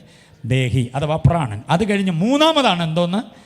ദേഹം. നമ്മൾ ആദ്യം ദേഹത്തിനാണ്. അതുകൊണ്ടാണ് ചിലർ പറയുന്നത് ഇനിയിപ്പോൾ അങ്ങ് അത്താഴം ഉണ്ടിട്ട് പ്രാർത്ഥിക്കുക. ദേഹം വിശന്ന് കഴിഞ്ഞാൽ പിന്നെ പ്രാർത്ഥനയൊന്നും നടക്കത്തില്ല. ആദ്യം ദേഹത്തിനുള്ളത് നോക്കാം. ഞായറാഴ്ച കല്യാണം ഉണ്ടെങ്കിൽ സഭായം കൂടെ കളഞ്ഞിട്ട് കല്യാണത്തിന് പോകുന്നത് ദേഹത്തിന് പ്രഥമ പരിഗണന കൊടുത്ത് ശീലിച്ചു പോയതുകൊണ്ട്. പക്ഷേ ആത്മാവിനാണ് പരിഗണന ആദ്യം വരേണ്ടത്. നിങ്ങളുടെ ആത്മാവും പിന്നെ ദേഹിയും പിന്നെ ദേഹവും. ഇത് 3 മണ്ഡലങ്ങൾ യേശുവിൻ്റെ പുനരാഗമനത്തിൽ എടുത്തുകൊള്ളപ്പെടണമെങ്കിൽ ഈ പാർത്ഥലത്തിൽ ജീവിക്കുന്ന താങ്കൾ ആത്മാവിലും ദേഹിയിലും ദേഹത്തിലും ഒരു ദോഷവുമില്ലാത്തവരാകണം. വിശദീകരണം തരാൻ കേട്ടോണേ. സമയത്തിന് ഞാൻ അവസാനിപ്പിക്കാനുള്ള ധൃതിയിലാണ്. ശ്രദ്ധിച്ചു കേട്ടോണം. ആത്മാവിൽ കന്മഷം പാടില്ല. 2 കൊരിന്ത്യർ ലേഖനം 7-ാം അധ്യായം 1-ാം വാക്യം. നിങ്ങളുടെ ആത്മാവിൽ എന്തോ പാടില്ല? കൺമഷം. കൺമൻഷനല്ല, കൺമഷം, അശുദ്ധി പാടില്ല ആത്മാവിൽ. എന്ന് പറഞ്ഞാൽ ആത്മാവിൽ സൂക്ഷിച്ചു വെച്ചിരിക്കുന്ന പകയും പിണക്കങ്ങൾ, ക്രോധങ്ങളൊന്നും പാടില്ല. ആത്മാവിൽ ഒരു കറയും കയറരുത്. ആത്മാവ് ശുദ്ധമാകണം, നിർമ്മലമാകണം. ആത്മാവുമായി ബന്ധപ്പെടുന്ന ദൈവമാണ്, അറിയാമോ? അപ്പോൾ ദൈവത്തിന് ബന്ധപ്പെടാൻ നമ്മുടെ ഉള്ളിൽ തന്നിരിക്കുന്ന ഒരു ഘടകമാണ് ഏത്? ആത്മാവ്. ആ ആത്മാവിനകത്ത് യാതൊരു ദോഷവും ഉണ്ടാകാതെ നിർമ്മലമാകണം, ബന്ധങ്ങളിൽ ശുദ്ധമാകണം. ആത്മാവിലുള്ള ബന്ധമാകണം എല്ലാവരോടും. ഭാര്യയ്ക്ക് ഭർത്താവിനോടും, ഭർത്താവിന് ഭാര്യയോടും, മക്കൾക്ക് മാതാപിതാക്കളോടും, മാതാപിതാക്കൾക്ക് മക്കളോടും ഒക്കെയുള്ള ബന്ധം ആത്മാവിലെ ബന്ധമാകണം. ആത്മാവിൻ്റെ ബന്ധം സമാധാനത്തിൽ കാത്തുകൊള്ളാനാ. അപ്പം ആത്മബന്ധം, പരിശുദ്ധാത്മാവിനെ കുറിച്ചല്ല പറയുക, നമ്മുടെ അകത്തെ ആത്മാവ് അത് സംശുദ്ധമാകണം. ആത്മാവിൽ ആരെയും ചതിക്കാൻ പാടില്ല. അകത്തെന്തെങ്കിലും വെച്ചുകൊണ്ട് പുറത്ത് വെറുതെ ബാഹ്യപ്രകടനം കാണിക്കരുത്, അത് ആത്മവഞ്ചനയാണ്. അതുകൊണ്ട് ആത്മാവിൽ കന്മഷം പാടില്ല. 2, ദേഹിയിൽ അശുദ്ധ വിചാരങ്ങൾ പാടില്ല. ദേഹിയിൽ അശുദ്ധ വിചാരങ്ങൾ പാടില്ല. 2 കൊരിന്ത്യർ ലേഖനം 10-ാം അധ്യായം 4, 5, 6 വാക്യങ്ങൾ. ദേഹിയിൽ അശുദ്ധ വിചാരങ്ങൾ, ദൈവവചനത്തിന് വിരോധമായി യാതൊരു വിചാരങ്ങളും വരാതെ ഞാൻ അതിനെ എന്തോ ചെയ്യുന്നു? പിടിച്ച് അടക്കുന്നു. വചനത്തിൻ്റെ പരിജ്ഞാനത്തിന് വിരോധമായി പൊങ്ങുന്ന വിചാരങ്ങളെ അടക്കണം. അങ്ങനെ അടക്കി ആ ദേഹിയെ സംശുദ്ധമായി കാത്തുകൊള്ളാൻ കഴിയണം. ചിലരെ സംബന്ധിച്ചുള്ള കുഴപ്പം എന്താണെന്നറിയാമോ? അവരിങ്ങനെ പ്രസംഗമൊക്കെ കേട്ടുകൊണ്ടിരിക്കും, അവസരമല്ലാതെ ഒത്തു കിട്ടുമ്പോൾ വേറെ പലതും ഇങ്ങനെ ചിന്തിച്ചുകൊണ്ടേയിരിക്കും. ചിന്താമണ്ഡലമായി ദേഹി എന്ന് പറയുന്നു. ആ ചിന്താമണ്ഡലത്തിനകത്ത് തിന്മ വരരുത്, പ്രതികാര ചിന്ത വരരുത്, നിയമവിരുദ്ധ ലൈംഗികതയുടെ വിചാരങ്ങൾ തിരത്തള്ളാൻ പാടില്ല. കാണുന്ന ചിത്രങ്ങളും നിങ്ങൾക്ക് ലഭിക്കപ്പെടുന്ന വാട്സപ്പിലെ ഏതെങ്കിലും മെസ്സേജുകളോ ചിത്രങ്ങളോ അല്ലെങ്കിൽ നിങ്ങൾ ചാറ്റ് ചെയ്യുമ്പോൾ ഉണ്ടാകുന്ന ഒരു പ്രത്യേകമായ ഒരു ഉദ്ദീപനമോ, ഇതൊന്നും നിയമവിരുദ്ധ ലൈംഗികതയിലേക്ക് നിങ്ങളെ നയിക്കാൻ പാടില്ല. മനസ്സിലാകുന്നുണ്ടോ? അത് ദേഹിയെ മലീമസമാക്കി കളയും. അപ്പം ദേഹിയിൽ അശുദ്ധ വിചാരം, ആത്മാവിൽ കന്മഷം പാടില്ല, ദേഹിയിൽ അശുദ്ധ വിചാരങ്ങൾ പാടില്ല, ദേഹത്തിൽ അന്ധകാരം പാടില്ല. സ്തോത്രം. ലൂക്കോസ് 11:36 വാക്യം. നിങ്ങളുടെ ശരീരത്തിൽ അന്ധകാരത്തിൻ്റെ അംശം ഒട്ടുമില്ലാതെ, എന്ന വാക്യമാണെന്നറിയാമോ? നിങ്ങളുടെ ദേഹത്തിൽ അന്ധകാരത്തിൻ്റെ അംശം ഒട്ടുമില്ലാതിരിക്കണം. ദേഹത്തിൽ അന്ധകാരം എന്ന് പറഞ്ഞാൽ സാത്താന്യ നിയോഗം. അന്ധകാരം സമം സാത്താൻ എന്ന് തന്നെ. ലൂക്കോസ് 11:36 വായിച്ച് നോക്കണം. ദേഹത്തിൽ അന്ധകാരത്തിൻ്റെ അംശം ഒട്ടുമില്ലാതെ. ചിലരുടെ ശരീരത്തിൽ ഇരുട്ടങ്ങനെ നിറഞ്ഞു നിൽക്കും. മനസ്സിലായോ? ആ ഒട്ടുമില്ലാതെ പൂർണ്ണമായി വെളിച്ചമായി കാക്കാൻ കഴിയണം. ആ ഒട്ടുമെന്ന പദത്തിൻ്റെ പ്രസക്തി ഞാൻ മനസ്സിലാക്കി തരാം. 1 യോഹന്നാന്റെ ലേഖനം 1-ാം അധ്യായം 5-ാം വാക്യം നോക്കിക്കേ. 1 യോഹന്നാൻ 1:5 പറയുന്നത് ദൈവം വെളിച്ചമാകുന്നു, അവനിൽ ബാക്കി പറ ഇരുട്ടൊട്ടുമില്ല. കണ്ടോ? നമ്മുടെ ദൈവം വെളിച്ചമാണ്. ആ വെളിച്ചത്തിൽ എന്തോ ഇല്ല? ഇരുട്ടൊട്ടുമില്ല. അതുകൊണ്ട് തന്നെ പറയുക, നിങ്ങളുടെ ശരീരത്തിൽ ഇരുട്ടൊട്ടുമില്ലാതിരിക്കണം. കാരണം നീ സേവിക്കുന്ന ദൈവം വെളിച്ചമായ ദൈവമാണ്. മനസ്സിലായോ? ഇത്രയും വെളിച്ചം സംഘാടകർ ഇവിടെ ക്രമീകരിച്ചിട്ടുണ്ട്. പക്ഷേ നിങ്ങൾ നോക്കിക്കേ, അവിടെ ഇവിടെ എല്ലാം ഇവിടെ വെച്ചിരിക്കുന്ന സാധനങ്ങളുടെ നിൽക്കുന്ന വ്യക്തിയുടെയൊക്കെ നിഴലാട്ടമുണ്ട് ഇവിടെ. മനസ്സിലാകുന്നുണ്ടോ? നമ്മുടെ നിഴൽ എവിടെയെങ്കിലുമൊക്കെ ഉണ്ടാവും. ഇവിടെ എടുത്തു വെച്ചിരിക്കുന്ന സാധനത്തിൻ്റെ നിഴൽ അതിൻ്റെ ചുവട്ടിൽ തന്നെ ഉണ്ടാവും. നമ്മൾ ഉണ്ടാക്കുന്ന പ്രകാശ പ്രളയത്തിലും നിഴൽ ഉണ്ട് എന്നുള്ളത് അറിയണം.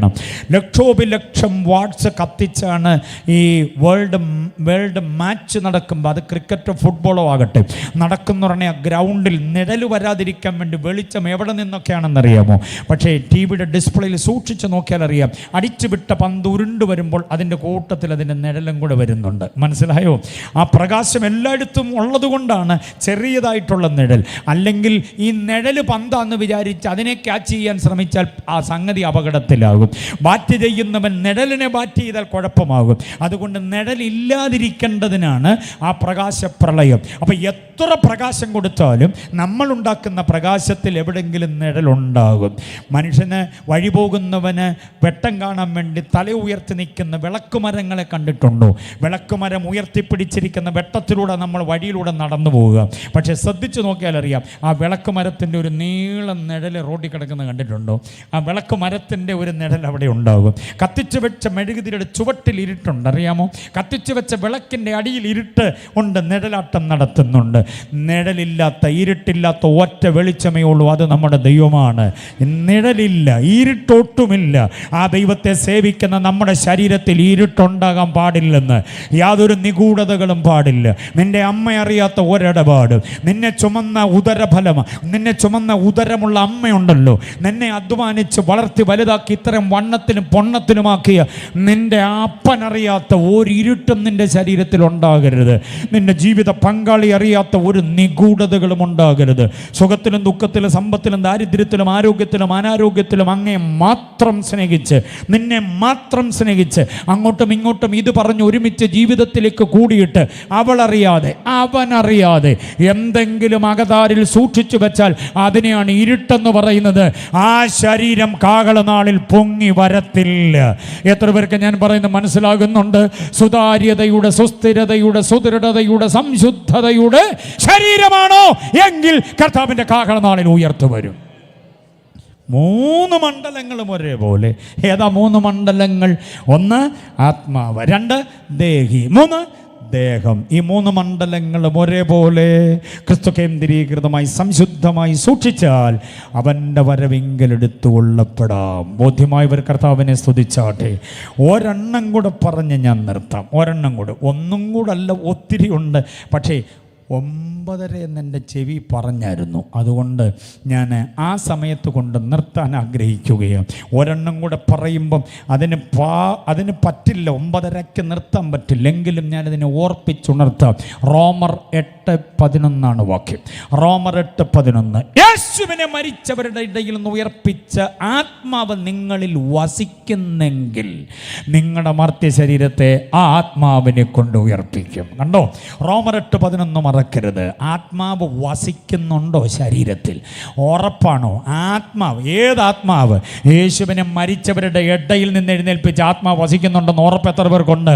ആ ആത്മാവ് അകത്തുണ്ടെങ്കിൽ അന്യഭാഷ പറയിക്കാൻ വേണ്ടി മാത്രമല്ല ആത്മാവിനെ അകത്ത് തന്നിരിക്കുന്നത്, പിന്നെ മരണാനന്തരം നിങ്ങളെ ഉയർപ്പിക്കാനാണ് ആത്മാവിനെ അകത്ത് ഇപ്പോൾ തന്നിരിക്കുന്നത്. ആ ആത്മാവ് ചോർന്നു പോകാതെ, ആത്മാവ് പണയപ്പെട്ടു പോകാതെ, ആത്മാവ് നമുക്ക് കൈമോശം വരാതെ അകത്ത് തന്നെ സൂക്ഷിക്കാൻ നമുക്ക് കഴിഞ്ഞാൽ യേശുവിൻ്റെ കാഹളനാളിൽ യേശുവിനെ ഉയർപ്പിച്ച അതേ ആത്മാവ് നമ്മളെ ഉയർപ്പിക്കാനിടയാകും. വിശ്വസിക്കുന്നവർക്കായി ദൈവത്തെ സ്തുതിക്കുകയാണ്. ആത്മാവിനെ നമ്മിൽ പകർന്നു വച്ചിരിക്കുന്നു. നമ്മുടെ ശരീരത്തിൻ്റെ പ്രത്യേകത മനസ്സിലായോ? കറുത്തിരുന്നാൽ എന്നെ, വെളുത്തിരുന്നാൽ എന്നെ, ശരീരത്തിൻ്റെ പ്രത്യേകത മനസ്സിലായോ? ഇതിനകത്ത് എന്തിനെ തന്നിട്ടുണ്ട്? ആത്മാവിനെ തന്നിട്ടുണ്ടെന്ന്. പരിശുദ്ധാത്മാവിനെ തന്നിട്ടുണ്ട്. ആ ആത്മാവിനെ കൊണ്ടാണ് നമ്മുടെ മർദ്ദ ശരീരത്തെ ഉയർപ്പിക്കുന്നത്. എത്ര മഹത്വരമാണ്! നമുക്ക് കിട്ടിയിരിക്കുന്ന ഏറ്റവും വലിയൊരു ഓഫർ എന്താണെന്നറിയാമോ? അത് ക്രിസ്തുവിലും വ്യാപരിച്ച് അവനെ മരിച്ചവരുടെ ഇടയിൽ നിന്ന് എന്തോ ഇതെന്ന് ഉയർപ്പിച്ചു. ആ ആത്മാവിനെ ദൈവം നമുക്ക് തന്നിരിക്കുന്നു നമ്മുടെ ശരീരത്തിൽ. നമ്മുടെ സാധാരണക്കാരല്ലെന്ന് നീ പേടിച്ച് പറച്ചൊന്നും ജീവിക്കേണ്ട കാര്യമില്ല. യേശുവിനെ ഉയർപ്പിച്ച ആത്മാവ് നിൻ്റെ ഉള്ളിൽ വസിക്കുന്നുണ്ടെങ്കിൽ ആ ആത്മാവാണ് നമ്മുടെ അകത്ത് വ്യാപരിക്കുന്നതെങ്കിൽ എന്തിനെയാണ് പേടിക്കേണ്ടത്? ആരെയാണ് പേടിക്കേണ്ടത്? ഏത് ശക്തിയാണ് പേടിക്കേണ്ടത്? യേശുവിനെ മുമ്പേ കർത്താവിനദാസൻ പറഞ്ഞു കേട്ടായിരുന്നു. വളരെ അനുഗ്രഹീതമായി 3 ചിന്തകൾ പറഞ്ഞു കേട്ടു. 1, ഉരുട്ടിവെച്ച വലിയ കല്ല്, 8 ടൺ ഭാരമുള്ള കല്ലെന്നാണ് ജോസിഫസ് അതിനെക്കുറിച്ച് പറഞ്ഞിരിക്കുന്നത്. എവിടെയോ വായിച്ചത് ഞാൻ ഓർക്കുന്നു. 8 ടൺ ഭാരമുള്ളൊരു കല്ല്. അതിൻ്റെ മീതെ റോമ ഗവൺമെൻറ്റിൻ്റെ ഒരു മുദ്രയുണ്ട്. മാത്രമല്ല നെഞ്ചു വിരിച്ച് നിൽക്കുന്ന ആയുധധാരികളായ പടയാളികളുണ്ട്. ഷിഫ്റ്റ് അടിസ്ഥാനത്തിൽ അവരെ നിർത്തിയിരിക്കുക, വമ്പൻ ശമ്പളം കൊടുത്ത്. ഈ 3 കടമ്പകൾ കടന്നു വേണം അകത്തു നിന്ന് യേശുവിന് പുറത്തു വരാൻ. പക്ഷെ അങ്ങനെ ഇന്ദ്രജാലമൊന്നും കാണിക്കേണ്ട കാര്യമില്ല. യേശുവിന് അകത്ത് കൊണ്ടുവച്ച റൂമാല് കൊണ്ട്, ശീല കൊണ്ട് പൊതിഞ്ഞു വെച്ച യേശുവിൻ്റെ ശരീരത്തിലേക്ക് വ്യാപരിച്ച ഒരു ശക്തി ഉണ്ടല്ലോ. അത് വ്യാപരിച്ച് കഴിഞ്ഞപ്പോൾ കല്ലുരുണ്ട് മാറി. ഈ റോമ ഗവൺമെൻറ്റിൻ്റെ അതിൻ്റെ സാമ്രാജ്യത്തിൻ്റെ മുദ്രയുള്ളതായിരിക്കുന്ന ആ ഇടപാട് മാറിക്കിട്ടി. അവിടെ കാവൽ നിന്നിരുന്ന പടയാളികൾ സ്തബ്ധരായി നിലത്ത് വീണുപോയി. എൻ്റെ യേശു പുറത്തു വരാനിടയായി. അതേപോലെ പ്രതിലോമ ശക്തികളെ അതിജീവിക്കാൻ കഴിയുന്ന ഒരു ശക്തിയാണ് പുനരുദ്ധാന ശക്തി. അത് ദൈവം നമ്മുടെ അകത്ത് തന്നിരിക്കുകയാണെന്ന്. നമ്മുടെ ശരീരത്തിൽ, നമ്മുടെ കർച്ചീപ്പിലല്ല, സ്ഥാപന ജംഗമ വസ്തുക്കളിലല്ല, ആ ശക്തിയെ നമ്മുടെ ഉള്ളിൽ തന്നിരിക്കുന്നു. അതുകൊണ്ട് നിന്റെ ഉള്ളത്തെ വിശുദ്ധമായി കാത്താൽ യേശുവിനെ ഉയർപ്പിച്ചതുപോലെ ആത്മാവ് നമ്മുടെ മർത്യ ശരീരങ്ങളെ ഉയർപ്പിക്കും. യേശുവിൻ്റെ വരവിങ്കൽ ഉയർത്തുകൊള്ളാൻ ഈ ആത്മാവുണ്ടെങ്കിലേ പറ്റും. ശരീരത്തെ വിശുദ്ധമായി കാക്കാൻ വേണ്ടി ഒരു ഉപദേശം കൂടിയാണത്. എല്ലാ ശരീരത്തിലും ഇതിനെ പകരുമെന്ന് ഉറപ്പുണ്ടോ നിങ്ങൾക്ക്? എല്ലാ ശരീരത്തിലും ഒന്നും പകരില്ല. എല്ലാ ശരീരത്തിലും എല്ലാം പകരില്ല. ആത്മാവിനെ പകരത്തില്ല. വെളിച്ചെണ്ണ വാങ്ങിക്കാൻ ഒരു പാത്രമുണ്ട്, മണ്ണെണ്ണ വാങ്ങിക്കാൻ വേറൊരു കന്നാസുണ്ട് അല്ലേ? പെട്രോൾ വാങ്ങിക്കുന്നതിനകത്തല്ല വെളിച്ചെണ്ണ വാങ്ങിക്കുന്നത്, ആണോ? അല്ലല്ല. കാടിവെള്ളം ഒഴിച്ച് വെക്കുന്നതിനകത്തല്ല കുടിവെള്ളം ഒഴിച്ച് വയ്ക്കുന്നത്. ഓരോന്നിനും ഓരോ പാത്രമാണ്. മോളെ, ആ പാത്രം ഇങ്ങോട്ടുകൊണ്ട് വന്നേ. എന്തിനാ മമ്മി എന്നൊരു ചോദ്യം ചോദിക്കും വിവരമുള്ള കൊച്ച്. എന്തിനാ മമ്മി? ഈ കാടിവെള്ളം ഒഴിച്ച് വെക്കാനാണ്. അപ്പോൾ അതിനനുസരിച്ച് ഒരു പാത്രം എടുത്തുകൊണ്ട് എല്ലോ ഉള്ളൂ. മോളെ ഈ കുടിവെള്ളം ഒഴിച്ച് വെക്കാൻ ഒരു പാത്രം എടുത്തുകൊണ്ട് വന്നതെന്ന് പറഞ്ഞാൽ അതിന് പറ്റിയൊരു പാത്രമാണ് എടുത്തുകൊണ്ട് ചെല്ലുന്നത്. എന്ത് പകരുന്നുവോ അതിനനുസരിച്ച് ആ പാത്രം ദൈവത്തിന് പകരണം. എന്തോ പകരണം? അടിച്ചു വാരിയ വേസ്റ്റ് പകരാനല്ല, എന്തെങ്കിലും അപ്രയോജനമായത് വാരി വയ്ക്കാനല്ല. പിന്നെ പുനരുത്ഥാനത്തിൻ്റെ ശക്തിയെ പകരാൻ ദൈവത്തിന് പാത്രം വേണം. ഈ കൺവെൻഷൻ പന്തൽ ദൈവം ആ പാത്രങ്ങളെ തിരയുന്നുണ്ട്. ആ ആത്മശക്തിയെ പകർന്നു വയ്ക്കാനുള്ള പാത്രങ്ങളെ ദൈവം തിരയുകയാണ്. കുശുംബ, കുഞ്ഞായ്മ, ഈർഷ്യ, പക ഒന്നുമില്ലാത്ത, യാതൊരു വർഗീയതയുമില്ലാത്ത, യാതൊരു വിഭാഗീയ മനോഭാവമില്ലാത്ത, യേശുവിനെ പോലെ സ്നേഹിക്കാൻ, സഹിക്കാൻ, വഹിക്കാൻ, പൊറുക്കാൻ, ക്ഷമിക്കാൻ, താങ്ങാൻ, കരുതാൻ കഴിയുന്ന ചില മനസ്സുള്ള പാത്രങ്ങളെ ദൈവത്തിന് വേണം. ആ അവസരം അനുകൂലമായി ഒത്തുകിട്ടുമ്പോൾ പാപത്തിലേക്ക് മൂക്കുകുത്തി പോകാത്ത, ആരോരുമില്ലാത്ത ഇടവഴിയിലും പെരുവഴിയിലും തിന്മയിലേക്ക് മലക്കം മറിയാത്ത ചില പാത്രങ്ങളെ ദൈവം ഇന്ന് രാത്രി ഇവിടെ ഒരു തെരഞ്ഞെടുപ്പ് നടത്തുകയാണ്. എത്ര പേര് ഏൽപ്പിച്ചു കൊടുക്കും? അവരുടെ ഉള്ളിലേക്ക് ആത്മശക്തിയെ ദൈവം വ്യാപരിപ്പിക്കും. ആ ആത്മശക്തി എന്ന് പറയുന്നത് ദ എക്സീഡിംഗ് ഗ്രേറ്റ് പവർ ആണ്, ദ മൈറ്റി പവർ ആണ്, ദ എക്സലൻസി പവർ ആണ്, ദ പവർ ആണ്. പ്രതിലോമ ശക്തികളെ അതിജീവിക്കാൻ കഴിയുന്ന ഒരു ശക്തി, ശത്രുവിനോട് പടപൊരുതാൻ കഴിയുന്ന ഒരു ശക്തിയാ. അവൻ ഒരുക്കി വെച്ചിരിക്കുന്ന ആയുധങ്ങളെ കണ്ട് പുറകോട്ട് ഓടുകയല്ല, അതിന്റെ നേരെ മുൻപോട്ട് കുതിക്കാൻ രാജാവിന് വേണ്ടി ഒരുക്കി നിർത്തിയ രാജകുതിര കുതിക്കുന്ന പോലെ മുൻപോട്ട് കുതിക്കാൻ നിന്റെ ഉള്ളിൽ പകരുന്ന ഒരു ശക്തി ഉണ്ടെന്ന് ഇന്ന് രാത്രി എത്ര പേര് ആ ശക്തി ഏറ്റെടുക്കും? നിന്റെ മൺകൂടാരം ഒന്ന് സമർപ്പിച്ചു കൊടുക്കാമോ? ആ ശക്തിയെ ദൈവം ഈ ശരീരത്തിലേക്ക് പകർന്നാൽ ആ ആത്മ നിറവ് കൊണ്ട്, അതിന്റെ ആ നിറവ് കൊണ്ട്, അതിന്റെ വല്ലഭത്വം കൊണ്ട്, അതിന്റെ ശക്തിയുടെ വിശേഷത കൊണ്ട് നീ ആളുമാറിയവനായി മാറും. ഇന്ന് രാത്രി വചനം കേട്ട് ആ ശക്തി വേണമെന്ന് ആഗ്രഹിക്കുന്നവർ തങ്ങളെ തന്നെ ഒന്ന് ഏൽപ്പിച്ചു കൊടുത്ത് ശക്തമായി അല്പസമയം ഒന്ന് ആരാധിക്കുക. അത്യന്ത ശക്തിയുടെ വ്യാപാരം വിശ്വസിക്കുന്നവർക്ക് വേണ്ടി വ്യാപരിക്കുന്ന ദൈവശക്തിയുടെ അളവറ്റ വലിപ്പം നിന്റെ ജീവിത വഴിത്താരയിൽ അത് ആവശ്യമാണെന്ന്. നാളെ രാത്രി നമ്മൾ ആരും ഇവിടെ വരുന്നില്ല. ഇന്ന് രാത്രി ഈ വർഷത്തെ യോഗങ്ങളുടെ സമാപനമാ. ശക്തമായി ആരാധിക്ക്, ആ ശക്തി ഒന്ന് ഏറ്റെടുക്ക്.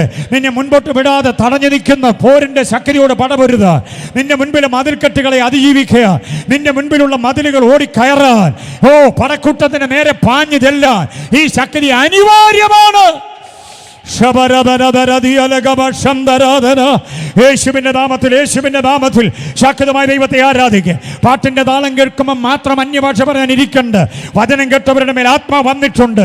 ഇന്ന് രാത്രി ആത്മശക്തിയോടെ ഏറ്റെടുത്ത് ദൈവത്തെ സ്തുതിച്ചേ.